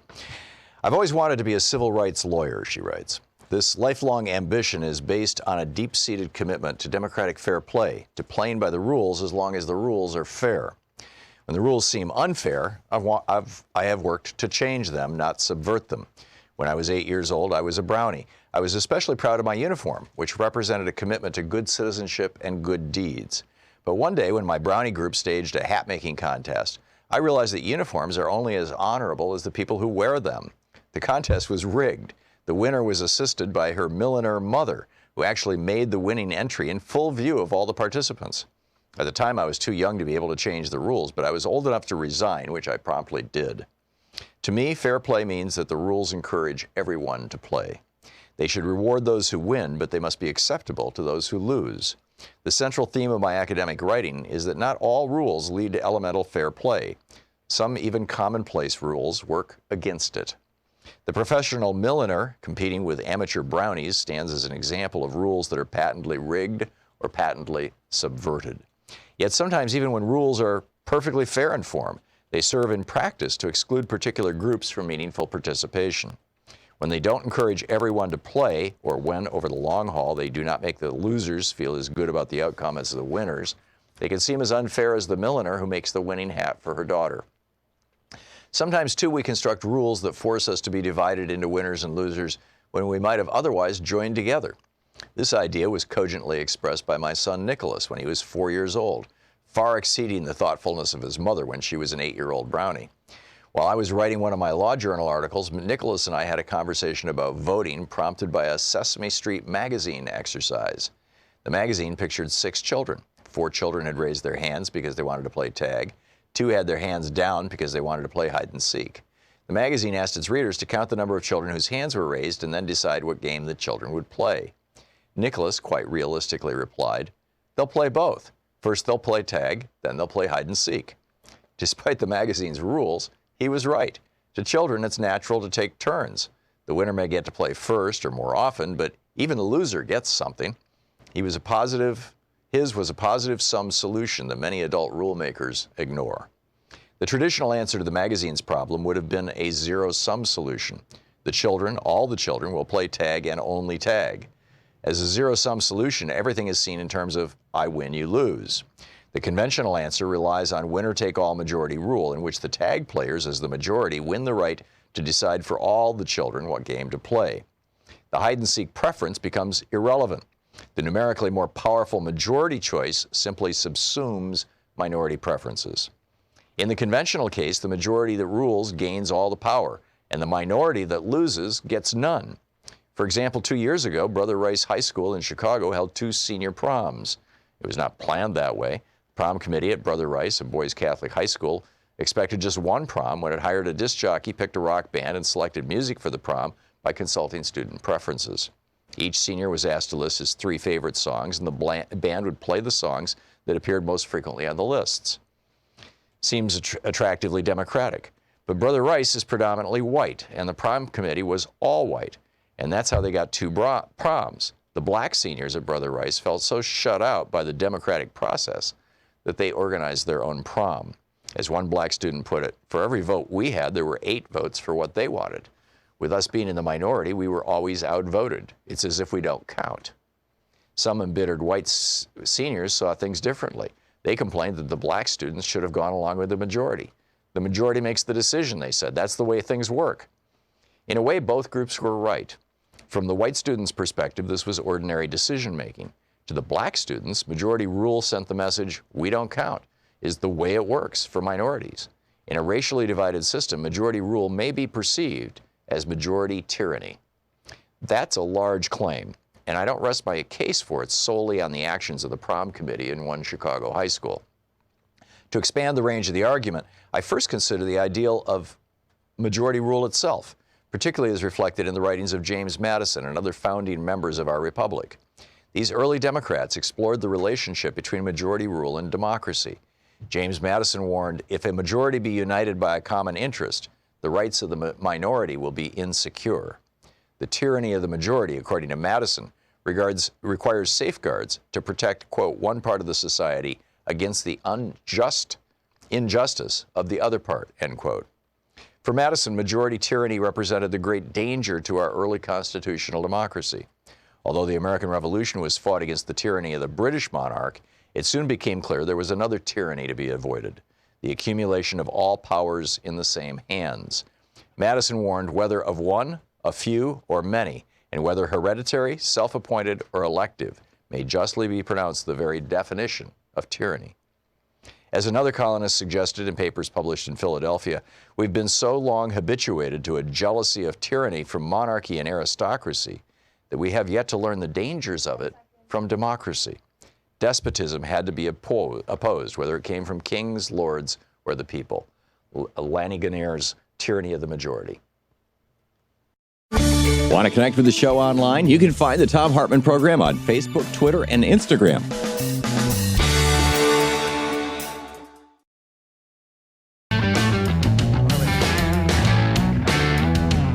Welcome back. Thom Hartmann here with you. Boy, some breaking news here. A Judge Pauley, he is William H. Pauley. He's a judge in the Southern District of New York. So this would be a federal judge. You know, Trump, we know of Karen McDougal and, you know, the Playboy Bunny, and Stormy Daniels, the porn star that Donald Trump had sex with in the year after his youngest child was born. And, you know, Melania had just given birth. And we know that he had paid, you know, substantial sums of money to both of them. There may be others as well. And there was, you know, this was all, by the way, part of why Michael Cohen went to jail. Michael Cohen is sitting in jail right now, in part because he violated campaign finance laws by giving these women money to, you know, from Trump. The checks were signed by Trump. By giving these women money to keep their stories out of the media. And this is why you know, David Pecker, the guy who owned the National Enquirer, may well go to jail, just like Michael Cohen is in jail for covering up for Trump. And in fact, Michael Cohen, you know, it's part of the public record that he's in jail because of a crime he committed that he was directed to commit by Donald Trump, which means Donald Trump should be in jail too, which is why he's so desperate to get reelected to stay out of jail. So anyhow, that investigation has now wrapped up. And the federal prosecutors came before the judge and said, we would like these documents to be sealed. In other words, we don't want the American public to know about Donald Trump covering up the hush money payments to women that he had sex with as a way of trying to swing the elections. And Judge Pauley instead ordered that by 11 o'clock tomorrow morning Eastern time, an hour before this show goes on the air, that by 11 o'clock tomorrow morning, these documents have to be released to the public. He said the campaign finance violations discussed in the materials are a matter of national importance. Now that the government's investigation into those violations has concluded, it's time that every American has an opportunity to scrutinize the material. So then the lawyers for the government came back and said, well, at least redact information, like take out Trump's name or what. Yeah, I don't know what they want redacted, right? We're going to find out. And Pauley said no. He said, indeed, the common law right of access, a right so enshrined in our identity that it predates even the Constitution itself, derives from the public's right to learn of, monitor, and respond to the actions of their representatives and representative institutions. Amazing. The prosecutors in the sentencing memo said Cohen himself has now admitted with respect to both payments he acted in coordination with and at the direction of individual one. And so on it goes. Anyhow, a lot on the table. We've covered a lot of topics here. You know, I'm curious your thoughts on all of these. Paul in Glenside, Pennsylvania. Hey, Paul, what's on your mind today? Hi, Tom. At the Netroots conference in Philadelphia, Kristen Gillibrand, senator, who's running for president, told her story about white privilege. And I just wanted to comment on that and also get your response. To me, she's a perfect example of a neoliberal who's trying to have I'll call it like a sister. Yeah, I'm going to cut you off right here, Paul. As I've said many, many times, and I'm going to continue saying, and, you know, I should have locked this so I could have made a note of Paul's number to block him in the future. We're not doing the circular firing squad here. If you want to praise somebody, like Elizabeth Warren this morning just took down the guy who wants to be the Secretary of Defense. He was a lobbyist for Raytheon. He's getting $1 million bonus for Raytheon. He hasn't worked there in 2 years because he's been working as Secretary of the Army. Now he's going to be Secretary of Defense. And Raytheon's going to pay him another $1 million. And she was like, will you recuse yourself from decisions at the Department of Defense that have to do with Raytheon? He said, no. And she said, I mean, she just like took him apart. So if you wanted to call and say something nice about that, for example, fine. You're welcome on my air. But if you want to trash any of the candidates for president, any of them, I'm going to cut you off. Michael in Winter Haven, Florida. Hey, Michael, what's up? Hi, Tom. One of the ways that Donald Trump can win the election for sure is to not debate. And if I'm not mistaken, between 1964 and 1980, there were no televised presidential debates. And since his backers watch Fox News, and I've talked to some of these people, they have no idea of the things that you say, and even some of the mainstream media say. He really does not have to debate anybody, does he? He's not obligated to do that, is he? That's correct. That's correct. And you raise an interesting question, Michael, and I've not heard, to the best of my knowledge, peep one out of the Trump campaign about whether he's made offhand comments about, I look forward to debating so-and-so, but I think that you may be onto something. It wouldn't surprise me if they simply said, no, we don't need to debate. We're going to spend, $100 million on Facebook ads that nobody will ever even know about. It'll all fly under the radar, and we're going to win the same way we won last time, with this kind of stuff. I think we have to watch out for that, because I think he'll keep his base that is, I hate to say this, but not very knowledgeable. Right. And he won't lose them. Yeah, well, it's not just that they're uninformed; they're malinformed, they're misinformed, they're lied to on a literally daily basis by Fox News and by right-wing hate radio. We'll have to see how it shakes out, Michael. It's going to get interesting. Thanks a lot for the call, Judith in Chandler, Arizona. Hey, Judith, what's up? Hi there. Hold on. Taking you off speaker. Yeah, you would ask the question, based on, I'm thinking it's the Frank Bruni piece in the New York Times about whether Trump can win using race, and I absolutely think that, unfortunately, he can. This is not an integrated country, and we are far from having reached that point. And unfortunately, there are many white Democrats who they may talk the talk but don't walk the walk. When it comes to race, and so I think there. Well, here's another question then, Judith. Given that I think 2 or 3 years ago was the first year that more babies of color were born in the United States than white, so we're seeing the browning of America happening right before our eyes. Might this be the last presidential election, or is it going to require 10 or 15 years? Well, some of that depends, because with color, I mean there are differences, like you mentioned earlier. Sure. In the Hispanic communities, many Hispanics trend. Trump is still pulling about 20% of Hispanics right now. They're socially conservative and aren't necessarily focused on that. Yeah. They're more focused on the economic issues. So I think we're getting closer to the point but I don't know that he's. I certainly wouldn't say with any confidence that he's the last one. Certainly would hope he would be the last one. But I suspect you're right, Judith, and I hope you're wrong. And it's like watching a freak show here. It's amazing. Judith, thank you for the call. Gwendolyn in Rialto, California. Hey, Gwendolyn, what's up?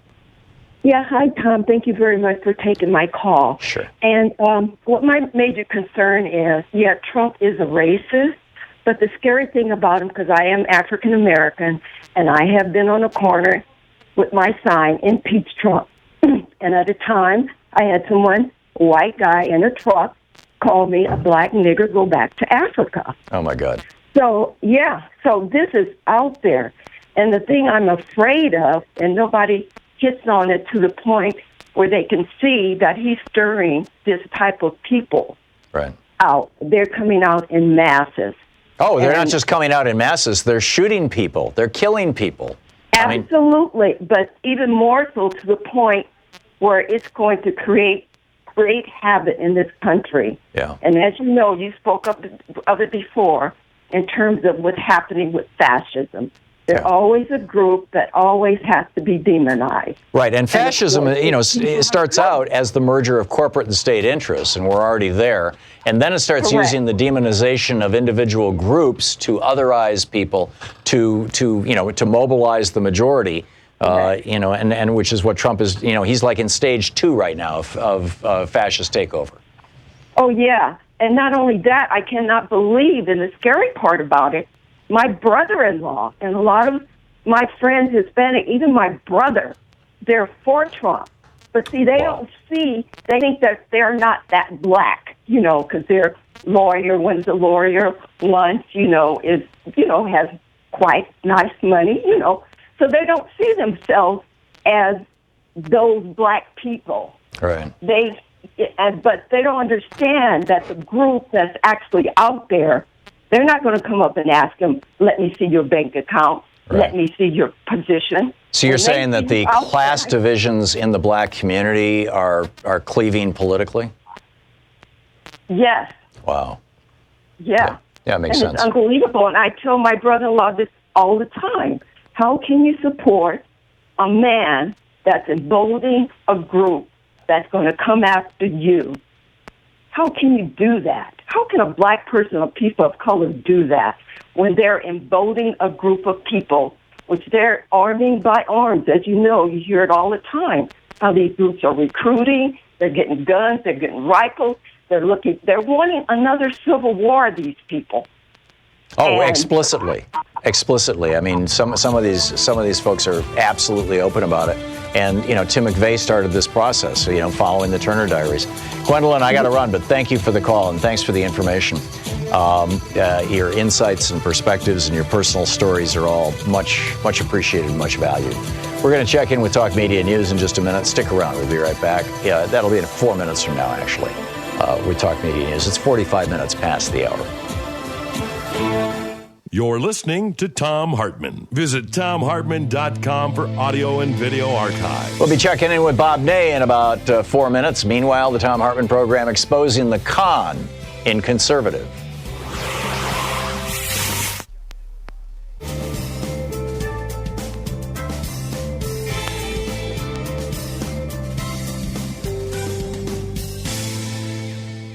And welcome back. John in Hot Springs, Arkansas. Hey, John, what's on your mind today?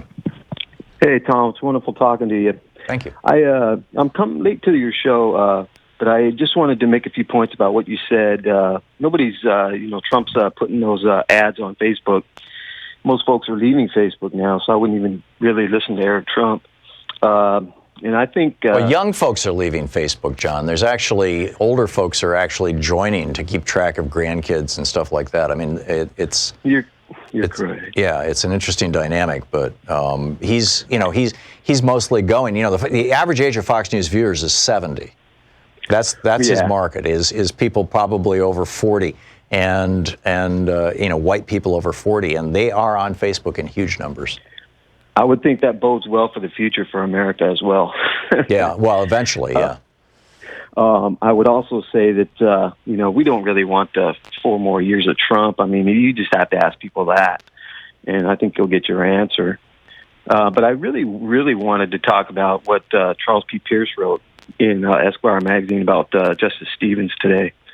And it was a really good article. And he saw all this coming, is what the premise of the story is. And Justice John Paul Stevens, the 99-year-old former Supreme Court justice who just died. Yes, sir. Yeah. And what Pierce said is he saw this coming with Bush v. Gore, and we ended up with Trump. Oh, and Citizens United. Read Stevens' dissents in Bush v. Gore and in Citizens United. They're flaming. Yeah, and he was a conservative Republican. Well, I don't know. He was a Republican. Yeah, he was. He was nominated by Richard Nixon. Oh, he was not. Yeah, by Ford, who was unelected. Or Jerry Ford. You're right. I'm sorry. Thank you. Yeah. And so and he was he came out eventually against the death penalty. Yeah. He was still conservative in some respects as regards to burning the flag. But it's a great article by Pierce. I don't know if you get a chance. I haven't read it. I'll have to check it out, John. Thanks for the tip. Okay. Thank you. Thank you. That's fascinating stuff. Olga in Concord, California. Hey, Olga, what's on your mind? Hi, Dom. Oh gosh, I would like to stay on topic with the racism thingy. Okay. I don't think he's going to win with this strategy. Yes, he's talking to his base. Yes, he may be peeling off folks who have a higher income. But he in order to do that, he's got to continue with his cult speak. And from the normal mind that's not bent, he's insane. And folks that are normal don't pop off like the crazies. Mm-hmm. So it sounds like there's more crazies out there. But even Republicans and even middle class, I mean, they see the heinousness of the result. And the reason why the House voted the way they did and there was such a reaction is because people don't want to be identified as racist, even if they are, they don't want to be identified that way. Yeah. So, yes, he's going to continue to speak to this cult, in cult speech, like, open borders, abortion is killing babies, after they're born, and all this kind of crazy stuff. He's going to continue talking to them that way. But no, I don't think it's a winning strategy. I think people are getting disgusted. From your lips to God's ears, Olga. Thanks a lot for the call. We're going to check in with Bob Ney in just a moment.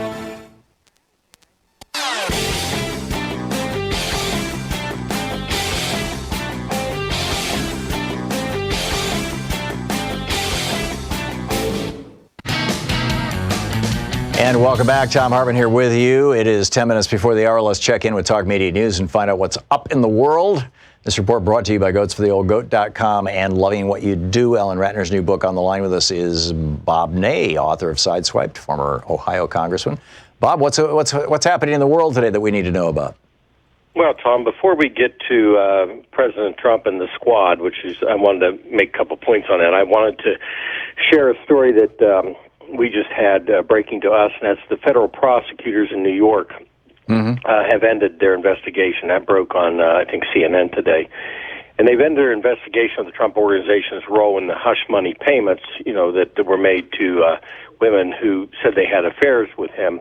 And this is a very fascinating story because we're waiting to see a little bit more detail on it. If I may interrupt you, Bob, literally 7 minutes ago, I laid out the story and I quoted the judge in saying that these documents have to be released and they can't. And then the prosecutor said, or the government said, how about with redactions? And he said, nope. The public interest is more important. Well, thank you. That spares I think it's a huge story. I mean, this is what Michael Cohen is sitting in jail for, in part, was that he committed this campaign finance crime and was directed to do so by individual one.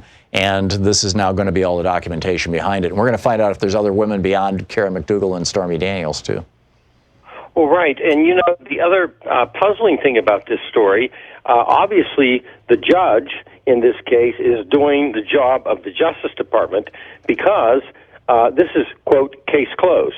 Yeah. From what we know, no referrals over to the Federal Elections Commission, which with clear campaign violations, et cetera. Nothing. It was just case closed, so the White House is proclaiming, victory.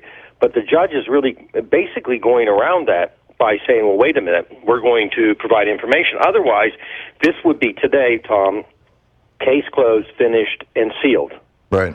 So if it weren't for the judge... And these are clear violations of the law. And nobody wants to hold Trump accountable to this. And they don't even want to hold his campaign accountable to it. Although I think it's personally him. I mean, it was between him and Michael Cohen, right? Well, Tom, as any candidate, anybody that's ever run for office federally, listening, to your show right now, or it's ever run period, knows that if this were one of them, or me, or anybody else, we would be in extremely deep trouble for, the personal use of money in a campaign account. No question about it. Yeah, it's against the law. I found it fascinating that the Justice Department just said, okay, we're done. And the judge is really twisting and turning that around for them, and not a good way for the Justice. Yeah, and it's got to be unsealed by tomorrow at 11 o'clock Eastern time. Right. So it's tomorrow might be a very interesting news cycle. What else is up, Bob? Well, I wanted to mention something about yesterday and everything that's happened. I think that the president fully intended to say what he said, including the fact that he knew, of course, that 3 of the 4 did not come from a foreign country. He knew where they came from, and I think that was all completely calculated. I believe that he wants to boil this down to a fight between he and, quote, the squad specifically. Yep. Oh yeah, he's making himself Superman, and he's making them Lex Luthor. Right, and then he wants to join them to Nancy Pelosi, and the full House is, quote, one group. Right. And I say that because right now, if he continues to do this, I think this is not the end of outrageous statements that you will see on race. I don't believe it's the end of it. No, I think it's just the start, actually.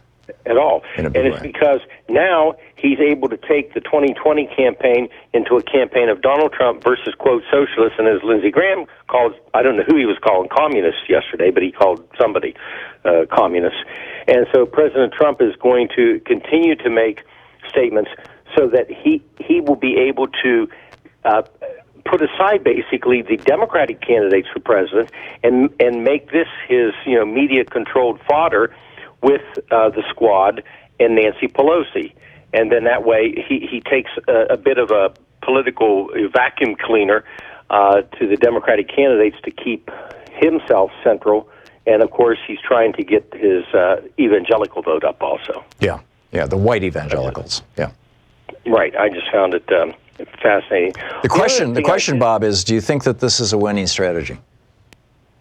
Well, I think right now what it is, let me put it this way, it's a temporary winning strategy right now to hold some of the base, to deflect things that are out there against him, to deflect potential Mueller statements. I think that's all. It's all a deflection.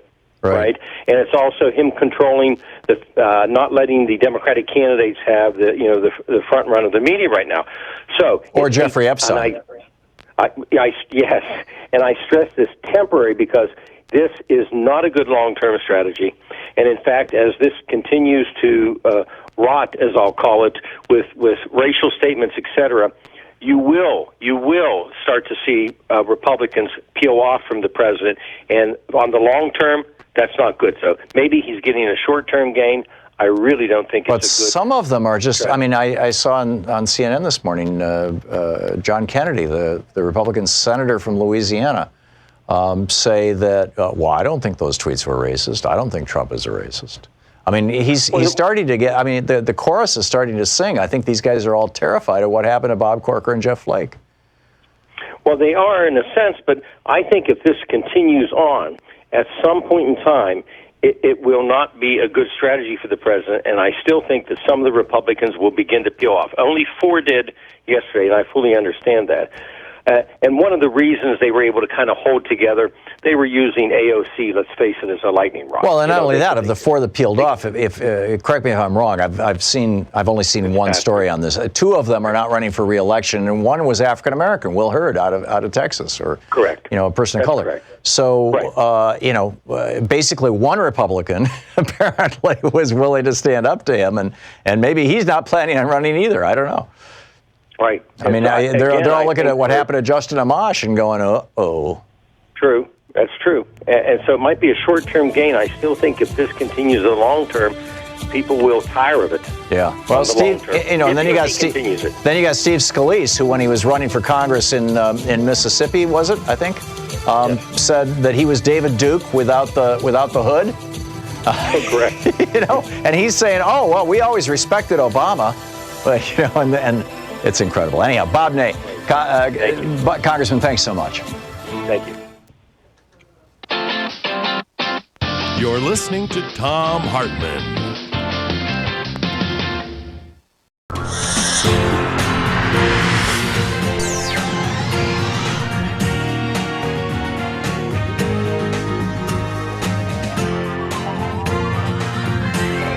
We say fight back!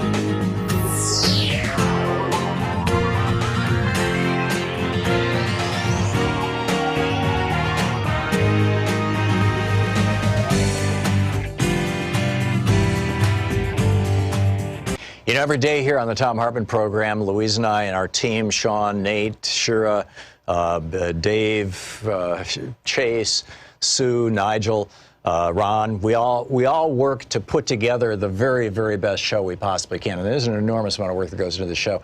And one of the things that comes out of that is a lot of content, a lot of specific information that we go through and we dig out and, you know, we want to share with you.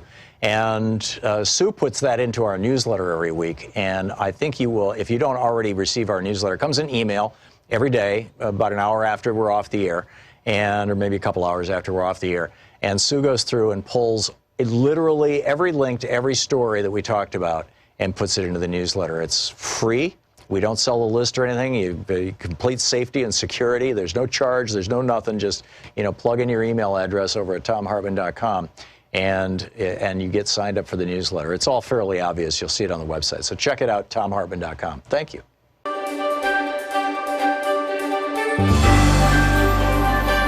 Our book for the Thom Hartmann Book Club today is by Lanny Gannier.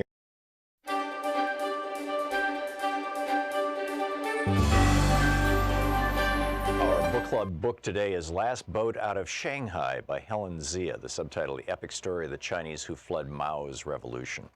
This is from the prologue, Shanghai, May 4th, 1949.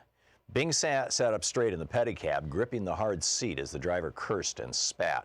She watched with alarm as his feet, clad in sandals cut from old tires, seemed to slow to a snail's pace just when she most needed speed.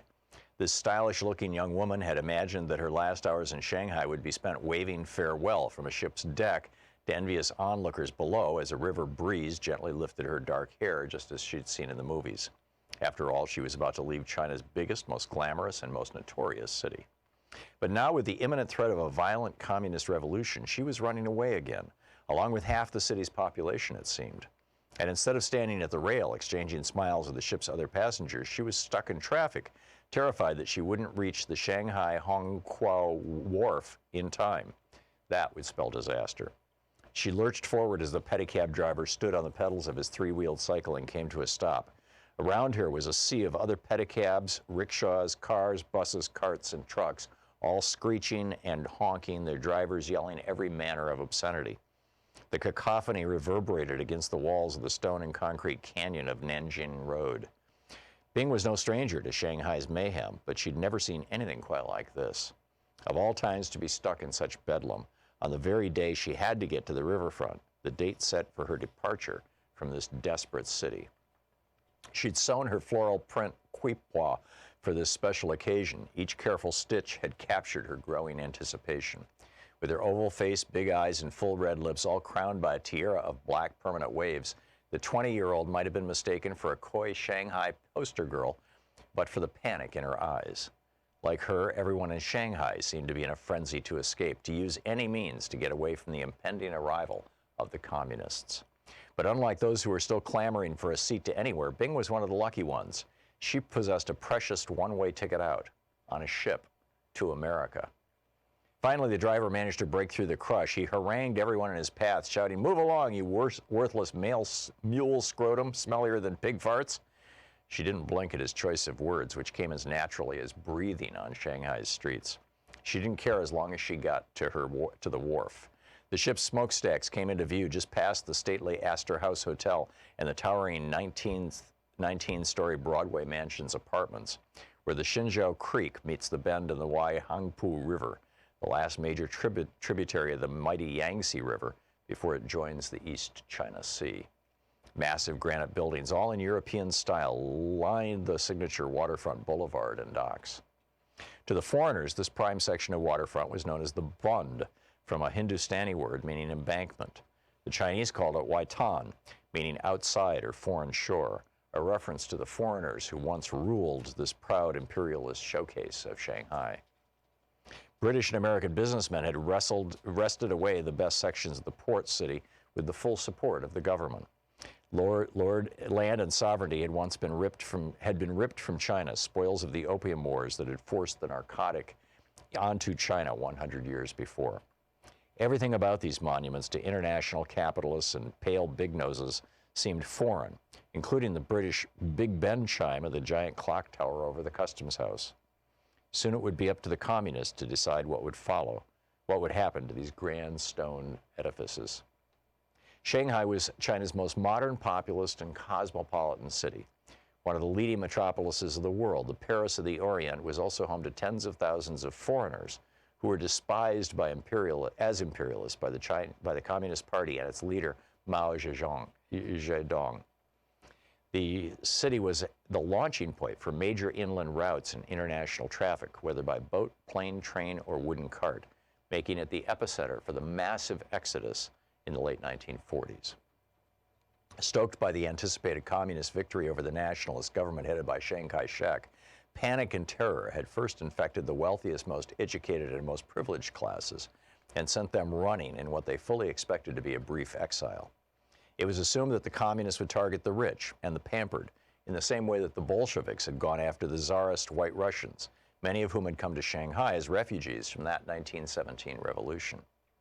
No one knows precisely how many people fled Shanghai during the early years of the Communist Revolution.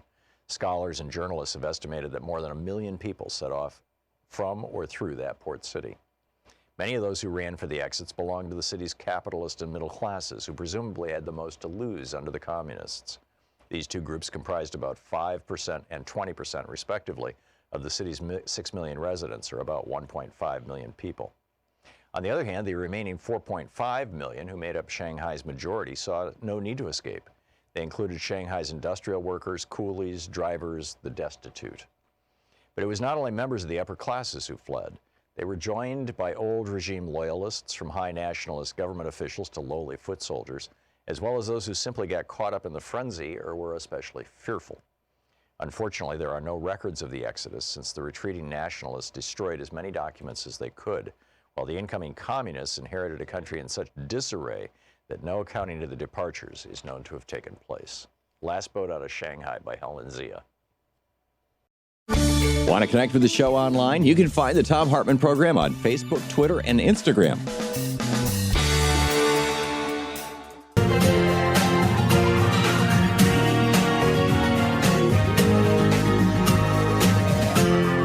This is the Thom Hartmann Program.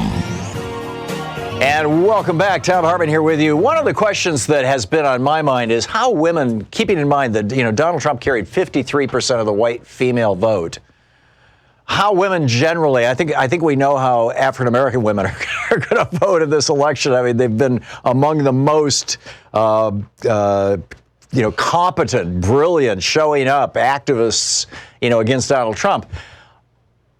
But now that now that more of these stories have come out, the stories, we didn't even know until after the election about Stormy Daniels. We didn't know until after the election about Karen McDougal. It just, we had no idea, right? Donald Trump successfully buried that. He committed a crime in doing so, and that's why Michael Cohen is sitting in jail. And of course, the Bill Barr's Justice Department is choosing not to prosecute Donald Trump for campaign finance violations, even though, Michael Cohen got prosecuted for this.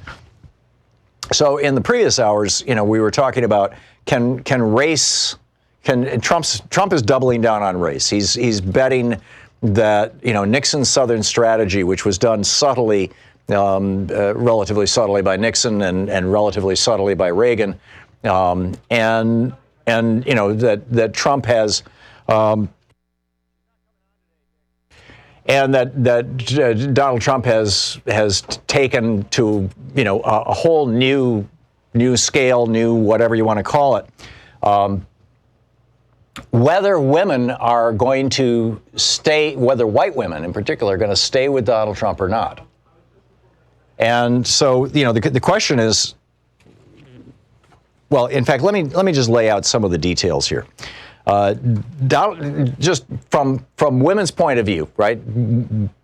Beyond just the horrors of, his having affairs with a year-long affair with Karen McDougal, a one-night stand with Stormy Daniels, all in the year that Melania gave birth to their youngest child. On top of all that, Trump is working aggressively to overturn the entire Affordable Care Act, which has multiple layers of protection for women with regard to health care in it. You know, preventative cancer screenings. I mean, it's just a whole spectrum of stuff. You know, birth control, the access to birth control, things like that. Things that are worthwhile and work for women. He has aggressively pushed an agenda of not allowing women to choose whether or not to have an abortion. He has backed legislation that bans abortions after as little as 6 weeks, frankly. He just, yesterday or the day before, issued this gag rule that any doctor, any clinic, any organization that gets any federal funding that mentions abortion gets no more federal funding. You know, that even advises women that abortion is an option if they're pregnant and don't want to be pregnant, that they lose their federal funding. And I think, frankly, this is what's behind the former president of Planned Parenthood losing her job yesterday. And that's kind of a whole other story. But Trump has done this. He's repeatedly sought to let employers opt out of the Affordable Care Act provisions that protect women, specifically contraception, no-cost contraception. He has revoked, literally taken, you know, by executive order, undone protections against sexual harassment in the workplace. He has undone Obama-era executive orders, you know, to fix paycheck disparities. The Trump administration rescinded the campus sexual assault guidelines, which require colleges to take allegations of sexual assault seriously and hold perpetrators accountable. And then Mike Pence, I mean, his number two, Pence has led the White House agenda against the right to choose whether or not to have an abortion. He said he wants to put Roe v. Wade, quote, on the ash heap of history. He led the push, the administration's push, to defund fetal tissue research, which, you know, could lead to medical breakthroughs that could save all of our lives. Mike Pence, as governor of Indiana, tried to defund Planned Parenthood multiple times, and every single year he was in office signed an abortion ban. In Indiana, he signed a law to require that if you have a miscarriage, you must have a funeral, or you must cremate the remains. This led to the whole, you know, periods for Pence thing, that hashtag that I think everybody's forgotten. For more than a decade, he's been probably the leading guy in Congress for a global gag rule. In other words, any organization anywhere in the world that we may be funding or helping out in any way that mentions abortion as as one of the options that are available to women in terms of, you know, their health and reproductive freedom, you know, no money from the United States. As governor, he signed a bill that made it harder for women in Indiana to just get the abortion pill, mifepristone. He supported a bill in Congress to make it illegal to cross state lines to get an abortion. Literally. Illegal. In Congress, he co-sponsored a bill that would allow hospitals to refuse to perform an abortion on a woman who needs one to live. Right? If the question is, does mom die and the baby lives, or does the baby die? At this point, it's not a baby, it's a fetus, but, you know, and mom lives. I mean, this decision, it's rare, but it happens. And Pence, co-sponsored a bill, and this was mostly in support, I suppose, of Catholic hospitals, to say, no, mom gets to die. The baby's more important. He supported a federal ban on abortions after 20 weeks. He co-sponsored a federal personhood amendment. He repeatedly voted against the Lilly Ledbetter Fair Pay Act in Congress. This is Mike Pence. He blamed career mothers for giving children, quote, the short end of the emotional stick. In other words, if you going to work, he wants to rewrite the tax code to punish women who work, who have children. I mean, this is what Pence and Trump are really all about. So, you know, is the race card going to work for them? Is the gender card going to work for them? Good question. Beverly in McHenry, Illinois. Hey, Beverly, what do you think? Hi, Tom. thank you so much for your program. I wanted to say, Trump's got a shock and awe value, obviously. He caught the attention of his base with his racist remark. That's what he wants. But he's wrapping it around this socialized agenda, tying us to that group. We know he's going to go down the socialist path. He may get a bump in the short term, but I think we need to be smarter. I'm hoping our elected officials are going to campaign a little different or get a little bit more bold. I would like to see us use some shock and awe like he does, just not nasty. Dare to go in plain language to give people another example, such as gerrymandered districts. It's not that they're safe districts, they're hostage districts. It gives them the ability to tell you one thing, knowing they're never going to have to take a vote on it. Yeah. Because they're going to have to vote with a donor. Show where it's McConnell's fault, like you're saying. Let's say, Mitch, do your job. I mean, I'm hoping Elizabeth, I wrote some letters and them start bringing some of these other examples up that I think would help us change the narrative. That's over socialism in all these programs. We have, it's not more or higher educated, it's book smart and street smart, but mention that the overriding thing between all of us is common sense. And let's start trying to use some logic that get people to think. Don't listen to the bumping slogan. Who's to gain? I think we have a great opportunity here. I hope so. Beverly. I hope so. And some interesting points. Thank you very much for that. Dan in Lumberton, New Jersey. Hey, Dan, what's up? I want to ask you, how can the average person somehow influence the Electoral College so he doesn't win again? What you're talking about are what are called faithless electors, and because the Electoral College, we don't actually vote for president. We vote for an elector who will then vote for president. And there have been, fewer than a dozen times in the history of the United States when electors have refused to vote for the candidate that the people who elected them to vote for. If that sounds clumsy, but I don't know how else to say it. So okay. I don't think that's going to work, Dan. I get the plea, I get the strategy. Save America. This was the whole idea, or part of the idea of the founders.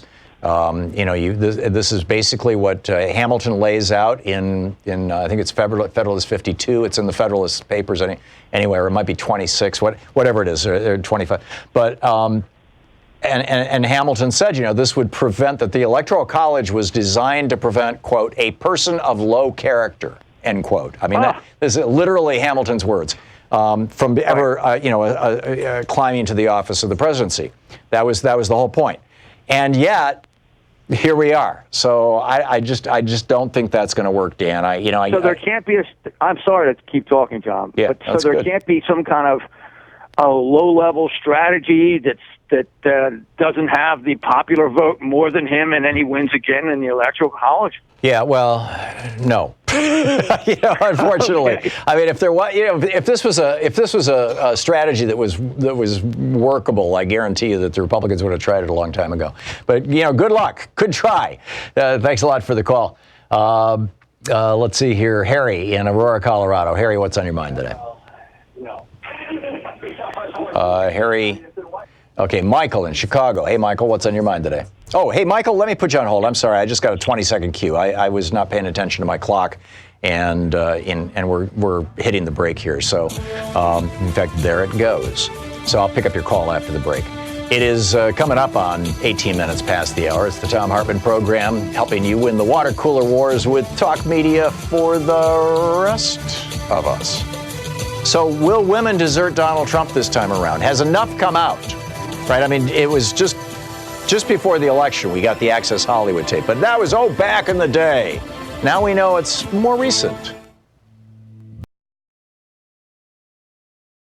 For that matter, will the Jeffrey Epstein revelations be now just today, NBC was publishing pictures of Trump.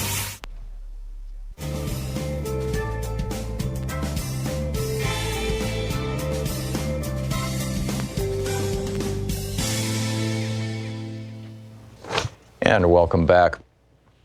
Let's see here. Jeff in Portland, Oregon. Hey, Jeff, thanks for listening to X-Ray FM. What's up? Hey, good morning, Tom. Another excellent show, so thanks for taking my call.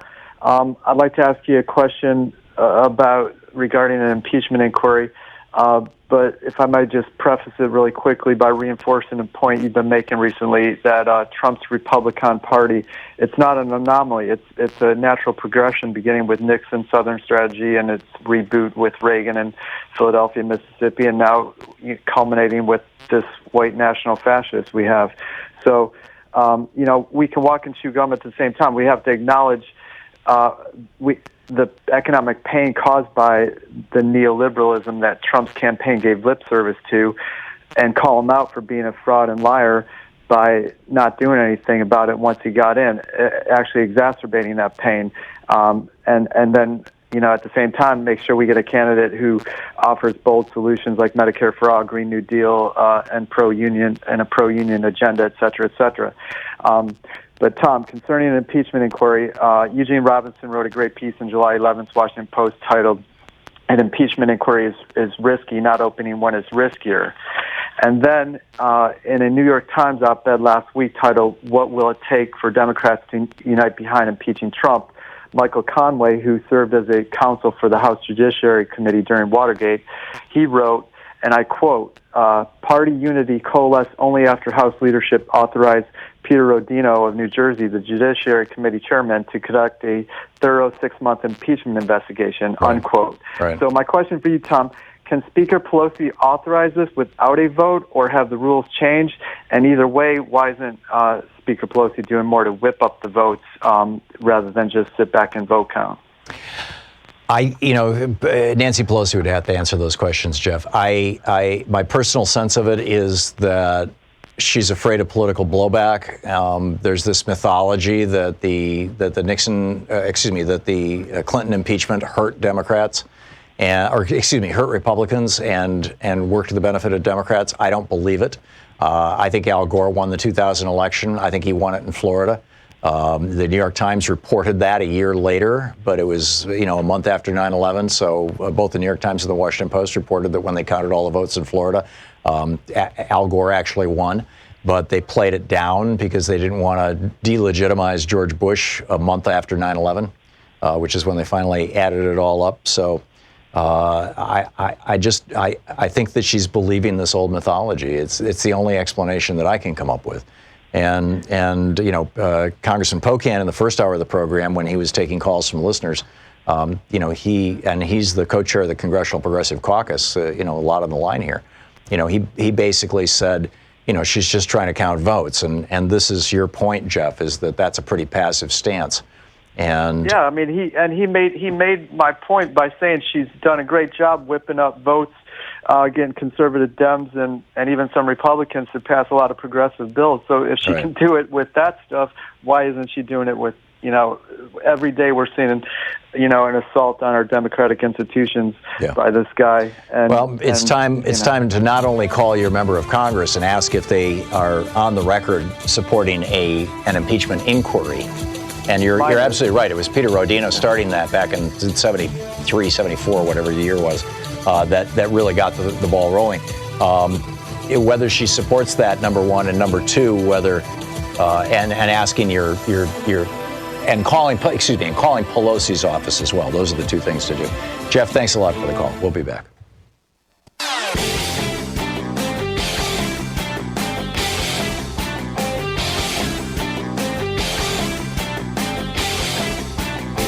Every day here on the Thom Hartmann Program, Louise and I and our team, Sean, Nate, Shira, Dave, Chase, Sue, Nigel, Ron, we all work to put together the very, very best show we possibly can. And there's an enormous amount of work that goes into the show.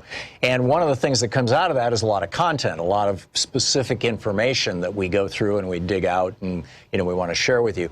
And Sue puts that into our newsletter every week. And I think you will, if you don't already receive our newsletter, it comes in email every day, about an hour after we're off the air, or maybe a couple hours after we're off the air. And Sue goes through and pulls literally every link to every story that we talked about and puts it into the newsletter. It's free.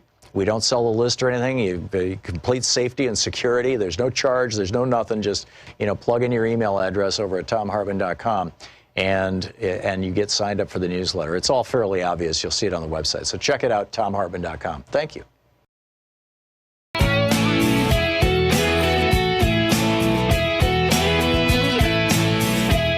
Welcome back. Thom Hartmann here with you, and Richard in Naples, Florida. Hey, Richard, what's up?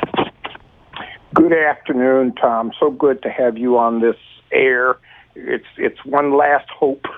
Thank you. Listen, Tom, my idea is that what we need to do is to make sure that we have a focus when we talk about Trump. And one focus that I think would resonate is to just compare him to Hitler. I mean, when Hitler took power, as you know, he didn't come in there with great ideas. It wasn't that people read his book and said, oh, yeah, that's a great idea. He just found a vacuum and fell into it. And that's exactly what Hitler killed millions of people. Republican. And Trump has arguably killed 5 or 6 kids, who tried to cross the border. I get, that the playbook is very, very similar. I get that this is how fascists rise to power. I get that might even be the end point of what's happening here. But, Godwin's law, and I realize Godwin himself is still around, and he's retracted Godwin's law in the case of Trump. Godwin's law is, the first person who mentions Hitler in an argument loses the argument automatically. But I just, particularly when talking to Republicans, I just don't think that that's going to work. But Richard, come up with Plan B. Hey, Dan in Hopkins, Minnesota. Dan, what's up? Hey, Tom. In talking with some people, they say that how is the comments made for Ilhan Omar racist? And maybe you can help me. He didn't say it to Ilhan Omar. He said they and their countries. There were 4 women that he was talking to, and all 4 of them their ancestors came from, or 3 of the 4 of them, their ancestors came from what countries that Trump has previously referred to as S-hole countries. It doesn't get more racist than that, Dan. But why, I just want to know, this is the tough part. Yeah, right. How is that racist just because their countries are in in bad shape? How is that racist? Because this is the canard. This is the slur. This is like using the N-word and saying, "Oh, well, I was just describing people." The fact of the matter is, Dan, that it's insanely racist. Talk to a person of color.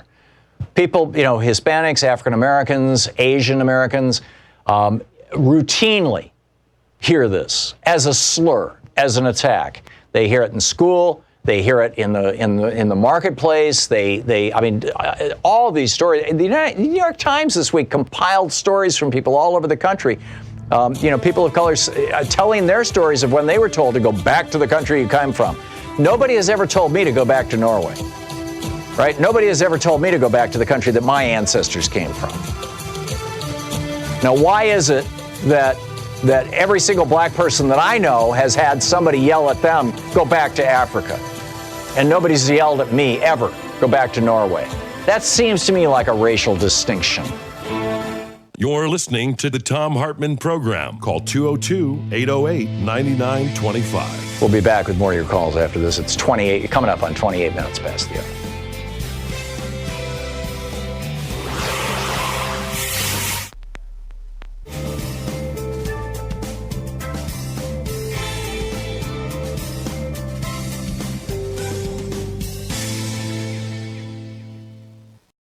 Our book today for the Thom Hartmann Book Club is The Next Generation City, the big promise of our mid-sized metros by Mick Cornett.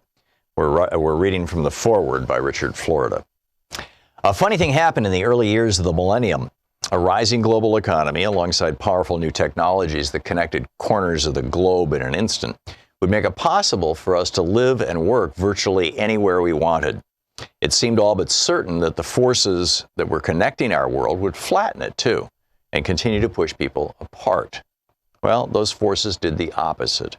They drove us closer together, not farther apart. They brought us back to cities and to urban life. The 20th century was the century of suburbanization, the flight from cities of people in industry, commerce, and jobs, as far from downtowns as our cars and highways could take us. The American dream was then a vision of a big house and a car, followed by a bigger house, 2 cars, and more. A big plot of land you could call your own. It was life on America's next great frontier, what the urban historian Kenneth Jackson called the crabgrass frontier. As a young boy growing up in New Jersey, I watched my hometown of Newark decline. I saw the city erupt into riots. I saw the factory where my father worked shutter. I saw the newspaper where my mom worked, the Star-Ledger, ringed with barbed wire fences. Between 1950 and 1980, Boston lost almost 30% of its population.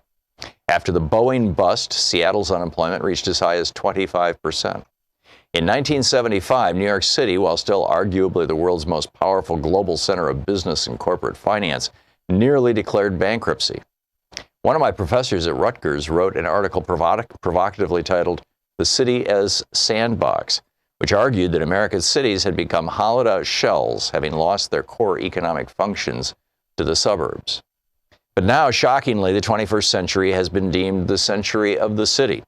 Young people, professionals, and a growing predominance of scientists, techies, knowledge workers, and artists, designers, and media types, a group I call the creative class, have streamed back to cities in ways no one anticipated. Major companies are heading back to cities in droves. Even startup companies are abandoning their tech-driven nerdistans in suburban office parks for the vibrancy and hubbub of urban centers.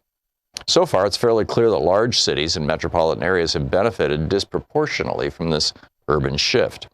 The first 2 decades of this urban revival have been marked by winner-take-all urbanism, wherein a relatively small number of superstar cities like New York and London and knowledge centers like San Francisco, Boston, and Seattle have attracted the largest concentration of talent, ideas, investments, and economic activity.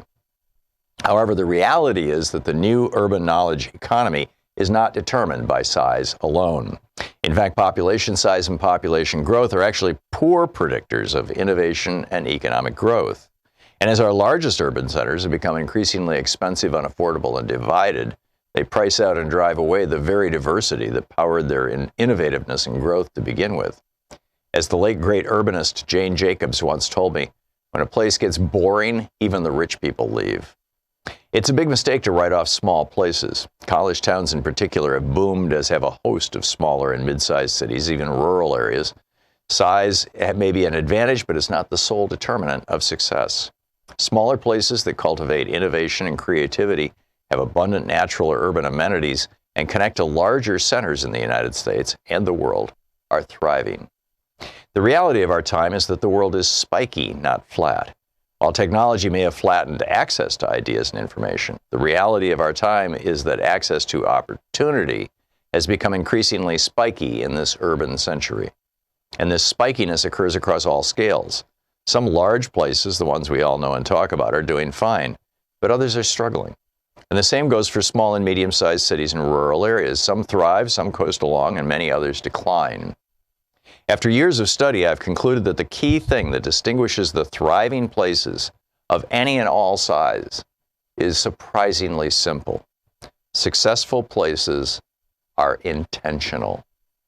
They undertake efforts to leverage and build upon their own unique assets. They mobilize their anchor institutions, their own civic organizations, and their people. They build true public-private partnerships. And large or small, they create a genuine quality of place that all can see and feel. As I travel to cities like Milwaukee and Des Moines and Boise and Oklahoma City, my former hometown of Pittsburgh, my wife's hometown of Detroit, and countless others across America, I see the incredible progress many so-called flyover places have made.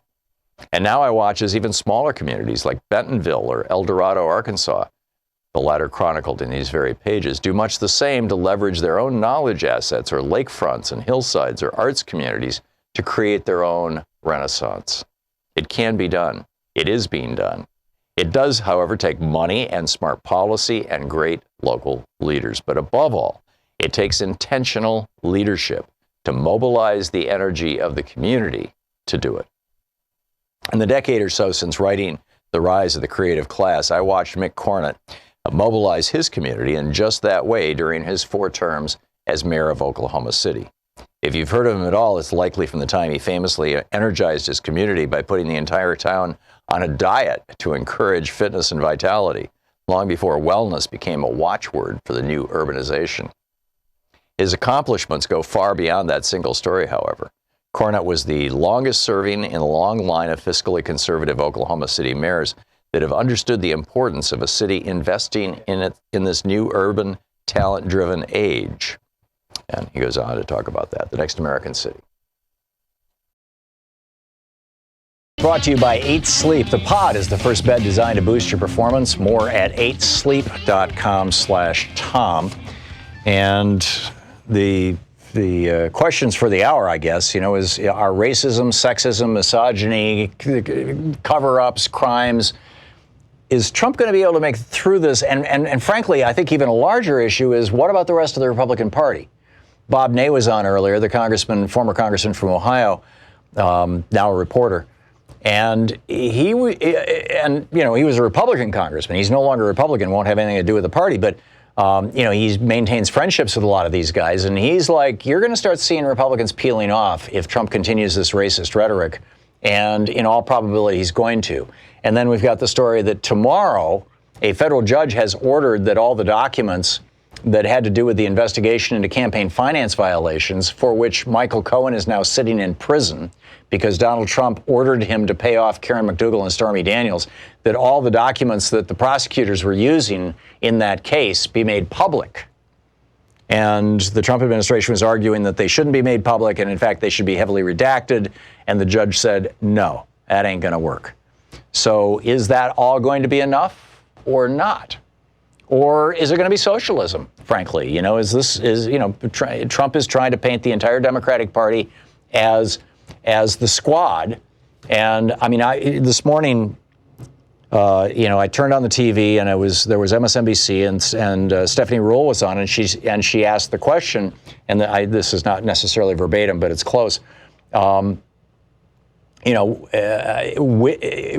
the it's hard to catch the exact words, but basically what she was saying was, will the squad, will these 4 women succeed in pushing the entire Democratic Party to the extreme left or the far left or whatever phrase she uses, which just, makes my head explode. In fact, I changed networks at that point. I'm just so sick of hearing this BS. The extreme left, really? I mean, defending Medicare, defending Social Security, having health care for all. This was something that was introduced. Health care for all, by the way, was first proposed and introduced into Congress by Harry Truman. So we're talking about Harry Truman as the extreme left? Anyhow, is the socialism thing going to work for him? I'm concerned. Ronnie in New Berlin, Wisconsin. Hey, Ronnie, what's up? Hey, so I never had this thought until today, which kind of scares me. We're talking about what's going to work for the Republican voters, if the racism would scare them away or bring them in, or the word socialism. And my entire family is Republican. We're all Wisconsin Synod Lutheran, which is the very far-right Lutheran. Mm-hmm. I have that same faith, but I'm a Christian Democrat, and they are Christian Republicans. They think I'm crazy and misguided, but I think they are also. So anyway, what I think is going to happen, they did not vote for Trump. They voted up the line. Mm-hmm. And I'm afraid that this time they stopped at Trump. My husband and my entire family said I could not vote for him. I am afraid because he is taking these stands against abortion and gay marriage. Those are their big things, because that's all that the religious people care about. I think this time they just might hold their nose and vote for him because, of the things that he says he's going to do or the things he says he is doing, the things that he actually has done with Jeffrey Epstein and these women and the strippers and everything else. Yeah. Those things, it's like they didn't exist or they didn't happen, or I don't know. I'm really afraid because today it dawned on me my family might vote for him. Yeah, that's amazing. And by the way, I mean, look at what Mike Pence did. Mike Pence, when he was governor of Indiana, pushed for and then signed legislation that required women who have miscarriages to have funerals. Right. I mean, can you imagine the torment of, Louise and I had a miscarriage. Louise had the miscarriage. I mean, between our first and second child, and it was gut-wrenching. It was an emotional horror thing, and to have the police show up and ask if we're going to have a funeral or not, or threaten to put us in jail if we didn't, for the miscarriage, or oops, it went down the toilet. Right. Exactly. Because I mean, a miscarriage is like a hard period in the first month or so. Right. And it's just mind-boggling. And the courts blocked that, but Mike Pence actually got that through in Indiana, and. I mean, this it's incredible. Yeah, Ronnie, thank you very much. I want to get more callers in here, but thank you for your comments. Good to hear from you, Dean in Spanaway, Washington. Hey, Dean, what's on your mind? I think that all of this is to divert attention. The new abortion laws, socialism, ignorance, foreign interference, gerrymandering, voter suppression, stripping voter rolls. Anything to divert attention away from efforts to have a good voter turnout. So you're talking ethics. You're talking about like he's got an oil lobbyist in charge of Interior. He's got a coal lobbyist in charge of the EPA. He just put a Raytheon lobbyist in charge of the Defense Department. I mean, it's just all pigs at the trough. He's got a cabinet of billionaires who are enriching themselves. Is that what you're talking about, Dean, or is it? No, I'm saying that to get elected, all of this is all things to help him get elected, diverting attention. Right. The new abortion laws, everyone's going to be fighting and not paying attention to the election. Elections are won on the margins. Oh, and I'm also reading The Secret History of Guns in America. It's a great book. Oh, thank you. Okay, I'm going to hang up and listen to your answer. Okay, thank you. Dean, I just don't know. I mean, this is why I'm asking the question, and I'm trying to get some feedback from you all, because my sense of it is that racism has worked very, very well for Republicans in the past. The Willie Horton ads, pretty much all by themselves, got George Herbert Walker Bush elected president over Michael Dukakis in 1988. It worked. The Southern strategy got Nixon elected and got him reelected back in 68 and 72. George W. Bush was not so explicit in using racism. He used war, which is just as demagogic. But, I guess we'll see. Denise in Calumet Township, Michigan. Hey, Denise, what's on your mind? Hi, Tom. It's good to talk to you. I'm kind of worried because my Democratic friends, and I'm a lifelong Democrat, are starting to get like a little bit concerned about Nancy Pelosi. And my thoughts and what they're trying to tell me is that Nancy is siding right now with the richer Democrats who are like from the old school, not the new, like the squad people, right. Whatever. And that she's causing a divide in the Democratic Party, and that she should just stop it and start the hearings. Well, the so-called centrist Democrats, I think the major distinguishing feature between them and the progressive Democrats is that they're willing to take money from corporations, and they're willing to advocate for legislation that works to the benefit of corporations. And whereas the progressives are not willing to do either of those two things. But the fact of the matter is that probably 60-70% of the Democratic Party falls into that category of so-called centrist, that is, being, corporate friendly. And it's changing, and it's changing quite rapidly. And, progressives are coming in, and they're coming in a big way, but they don't yet control the Democratic Party in the House of Representatives. Yeah, and that's kind of making her look weak, I think, I'm trying to tell people what you say, like she's counting votes, and I'm, trying to answer. Well, and she's passed a lot of really great legislation. A lot of very genuinely progressive legislation, although it's all gone to die in the House, with Mitch McConnell. But so your concern is that Nancy Pelosi is looking weak by coddling the centrist Democrats. On the other hand, the concern of the chattering class, all the commentators that you see on TV, is that the squad is pulling the Democratic Party to the left. back to its LBJ and FDR foundations, and nobody really wants that. That's too far left. And, so here's these two competing narratives. So right. Anyhow, thank you very much for that, Denise. Art in Chicago. Hey, Art, what's up? Hi, it's not any more racist asking someone to go back to where they came from when they make it very clear they hate America. They claim America's people are all racist. That's just like telling Art, you're lying. Art, you are just lying. You're flat out lying. None of these people have said they hate America. None of them. Name one. No, Art. I get it that you listen to Fox News all the time, and you think that shouting over people is the way to do it. But it's not. It's really not. And I'm willing to have a conversation with you, but I'm not going to try and shout over you.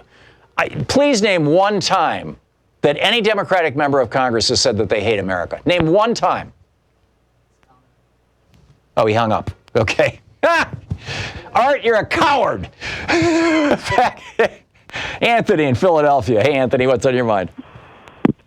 Hi, I wanted to have a conversation about the discussion that we have concerning reparations. Okay. Let me put this in another frame then, Anthony. If a conversation about reparations becomes a significant conversation on the Democratic side, yes. To what extent is that going to amplify the racial animus that Trump and other white right-wing Republicans are using to shoot down Democrats?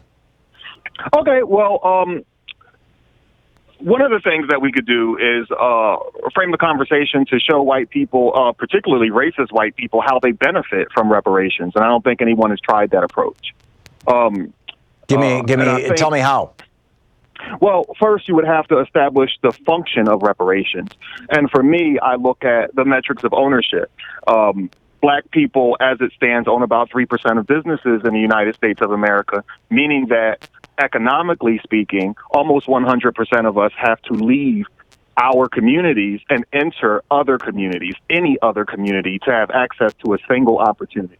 Right. So what I would say to any racist American that doesn't want black people living in their neighborhoods, black people, they don't want black coworkers, and they don't want black children going to school with their children. What I would tell them is you need reparations for black people. You need a reparations program that is aimed at ending the biggest problem plaguing African Americans today, and that is a situation of almost complete and total labor dependence. Yeah. A reparations program that is aimed at establishing and growing black-owned businesses to reduce labor dependence by at least 50% in a 10 to 20-year period would pretty much give everyone what they want. So there's no need to exclude them from this discussion. It's just about how do I look at your principles, my principles, and come up with a situation that works for everyone. And I think that when you sit down and think about it logically, there's definitely a realistic scenario. Yeah, and not only that, it would number one, invigorate the economy, and number two, it would revive those parts of the country that Trump likes to refer to.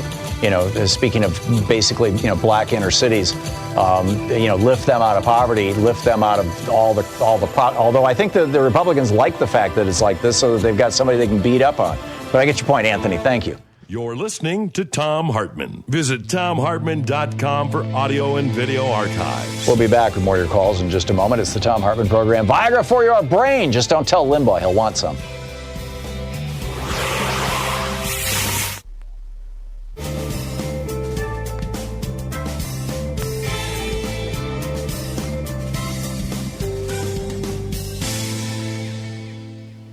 And welcome back. Let's see here. Len in Silva, North Carolina. Hey, Len, what's on your mind today? Hey there, Tom. What's up? Make one real quick point. We really need to think when we start talking about impeachment, what we're going to get if we impeach Donald Trump. And you spoke a lot about this morning about Mike Pence, and even though he hasn't said as many terrible, nasty things as President Bone Spurs has, I think that would be even worse. And a lot of my Republican friends are sitting there and telling me the comments about all these people that hate America. And I love the fact that you were just told that guy was lying just shortly ago. Yeah. That's Well, he about was. all I got. I mean, he was just, when Trump says that he's lying, when Fox News says that they're lying. When you told the guy that he was lying about these representatives who hate America. Right. You know. And I just want to thank you for taking my call, and I'll get off. Okay, thanks a lot, Len. Good points all. Thank you. Marta in Big Bear Lake, California. Hey, Marta, you had some thoughts on strategy? Yes, I believe that, like Barack Obama and Bernie Sanders, we need to talk to the issues that people care most about, and also aspirational, especially if we want to get the, Gen X or I think it's Gen X and young millennials to vote. We need to talk about the issues that most affect their lives and talk about, uniting Americans. I don't believe there is an on-off switch for racism, not racism. I know a lot of Democrats that hold, bigoted views. And I was a bilingual teacher, and, I saw the African-American parents and the Latino parents not even look each other in the eye. Most people are not either racist or not racist. It's, those are two extreme binaries. Yeah. In other words, so that's a good point. I think Bernie's strategy, which I agree with, is to just be honest. And then now he's making some distinction that for people of color, the healthcare crisis is even a lot worse. So, quick facts: 1 out of 5 children goes to bed hungry every night and goes to school hungry in the America. Morning. 30,000 Americans die every year for lack of health care, even with Obamacare. Mark Pocan said to me on your show that Wisconsin went from blue to red because of one issue, and that was trade. Medicare is unaffordable. It's becoming more and more privatized, and I wish Bernie would even point that out. Medicare for All would save trillions. Right now, we spend 19% of our GDP. Other modern countries spend 8% or 9%. We would save trillions and spend 12% by covering everybody, including seniors. Yeah, all excellent points. Excellent points, Marta. Thank you very much. And these are things that, we talk about regularly on this program, and I wish the corporate media would talk about more frequently, frankly. And is it going to be possible that Trump can eclipse all of that conversation by just throwing out another racist rant? I think it is possible.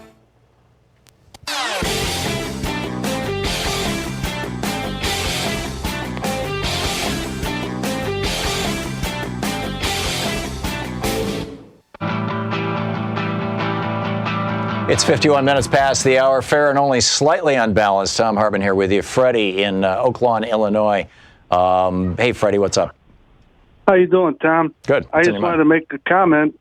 Yes, I love your show. I'm a contributor. I just wanted to make a comment about the gentleman that couldn't understand how the dog whistles that Trump has been throwing out there are racist. I'm a 68-year-old Mexican-American man, and just this past spring, I got called Chief, and I hadn't been called Chief in many, many, many moons, I would say so. But it's so hurtful to be told to go back to your country when you were born on American soil, born American citizen. It just hurts. I'm in the 3rd Congressional District of Illinois, Lipinski's district, which has a huge Polish portion. It's hugely Polish, and he almost lost in this last election to a progressive. And now this district also is right next to Chuy Garcia's district, which is hugely Hispanic. But this district has a huge Eastern Mediterranean Muslim a group in here, and there's a young man that's running for the Congress that's going to challenge Lipinski, and I'm going to try to work for him. and try to get him into the Congress, because, we are not being served properly. And just in this last election, 58,000 people voted for this guy named Arthur Jones, an avowed Nazi that snuck in as a Republican nominee. And if you just take 10% of those 58,000, that's 5,800 people. Now, I'm not saying all 58,000 knew he was an avowed Nazi, but probably a lot of them did know. Now, if you just take the 10% of 58,000, those 58,000 actual votes, you have a lot of people that don't really care for other people, and that's what that's all my comment is. I get it, and Freddie, and thank you for your comments on Trump's dog whistles. I appreciate that. Drilling deep down into the Chicago area politics, frankly, I'd rather not do it on a national show. But thank you for the call and for your thoughts. Edward in Culver City, California. Hey, Edward, what's up? Hey, Tom, how's it going? Good. Tom, I feel like there's this blind spot that you and so many Democrats have. Because on the national level, to me, the elections come down to one thing, and that is taxes. If the Democrats win, your taxes are going up. Republicans win, your taxes are not going to go up. And that's only true if you're a billionaire, Edward. Are you? In the mind, right, so... I'm arguing what is the perception of so many voters, even working class people. Working class people paid lower taxes back when the top tax rate was 91%. They paid much lower taxes relative to the overall tax revenue than when they did when Trump or when Reagan started dropping the top tax rate. What happened was, to make up for the loss of revenue from rich people, Reagan raised taxes on working class people 18 times in 8 years. Yeah, but the problem is that the messaging on this is totally controlled by the Republicans, and they have everybody, because I've seen you actually as well have to justify to people, why they should have to pay taxes for benefits that other people might receive, because the Republicans have. Well, no.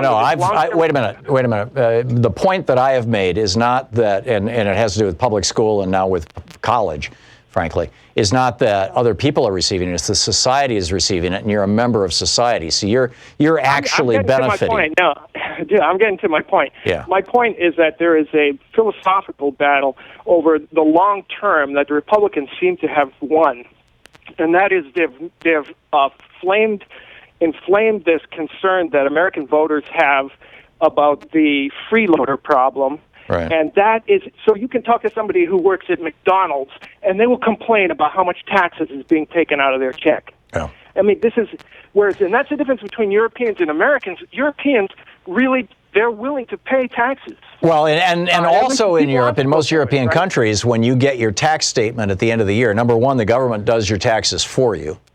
And we don't do that here because the big tax preparing companies lobby against every effort to make that happen. And number two, in most European countries, when you get your taxes at the end of the year, you also get a list of what those taxes bought.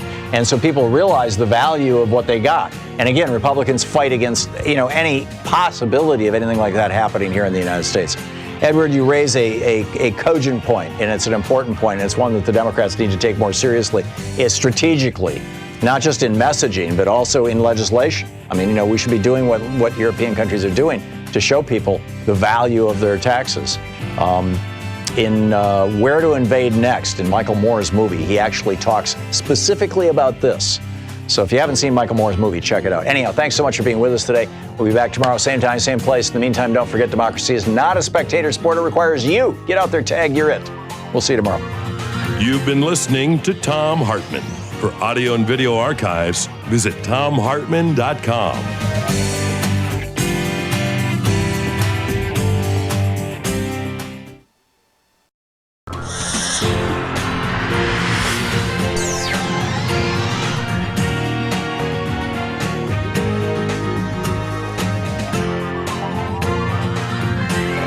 We say fight back!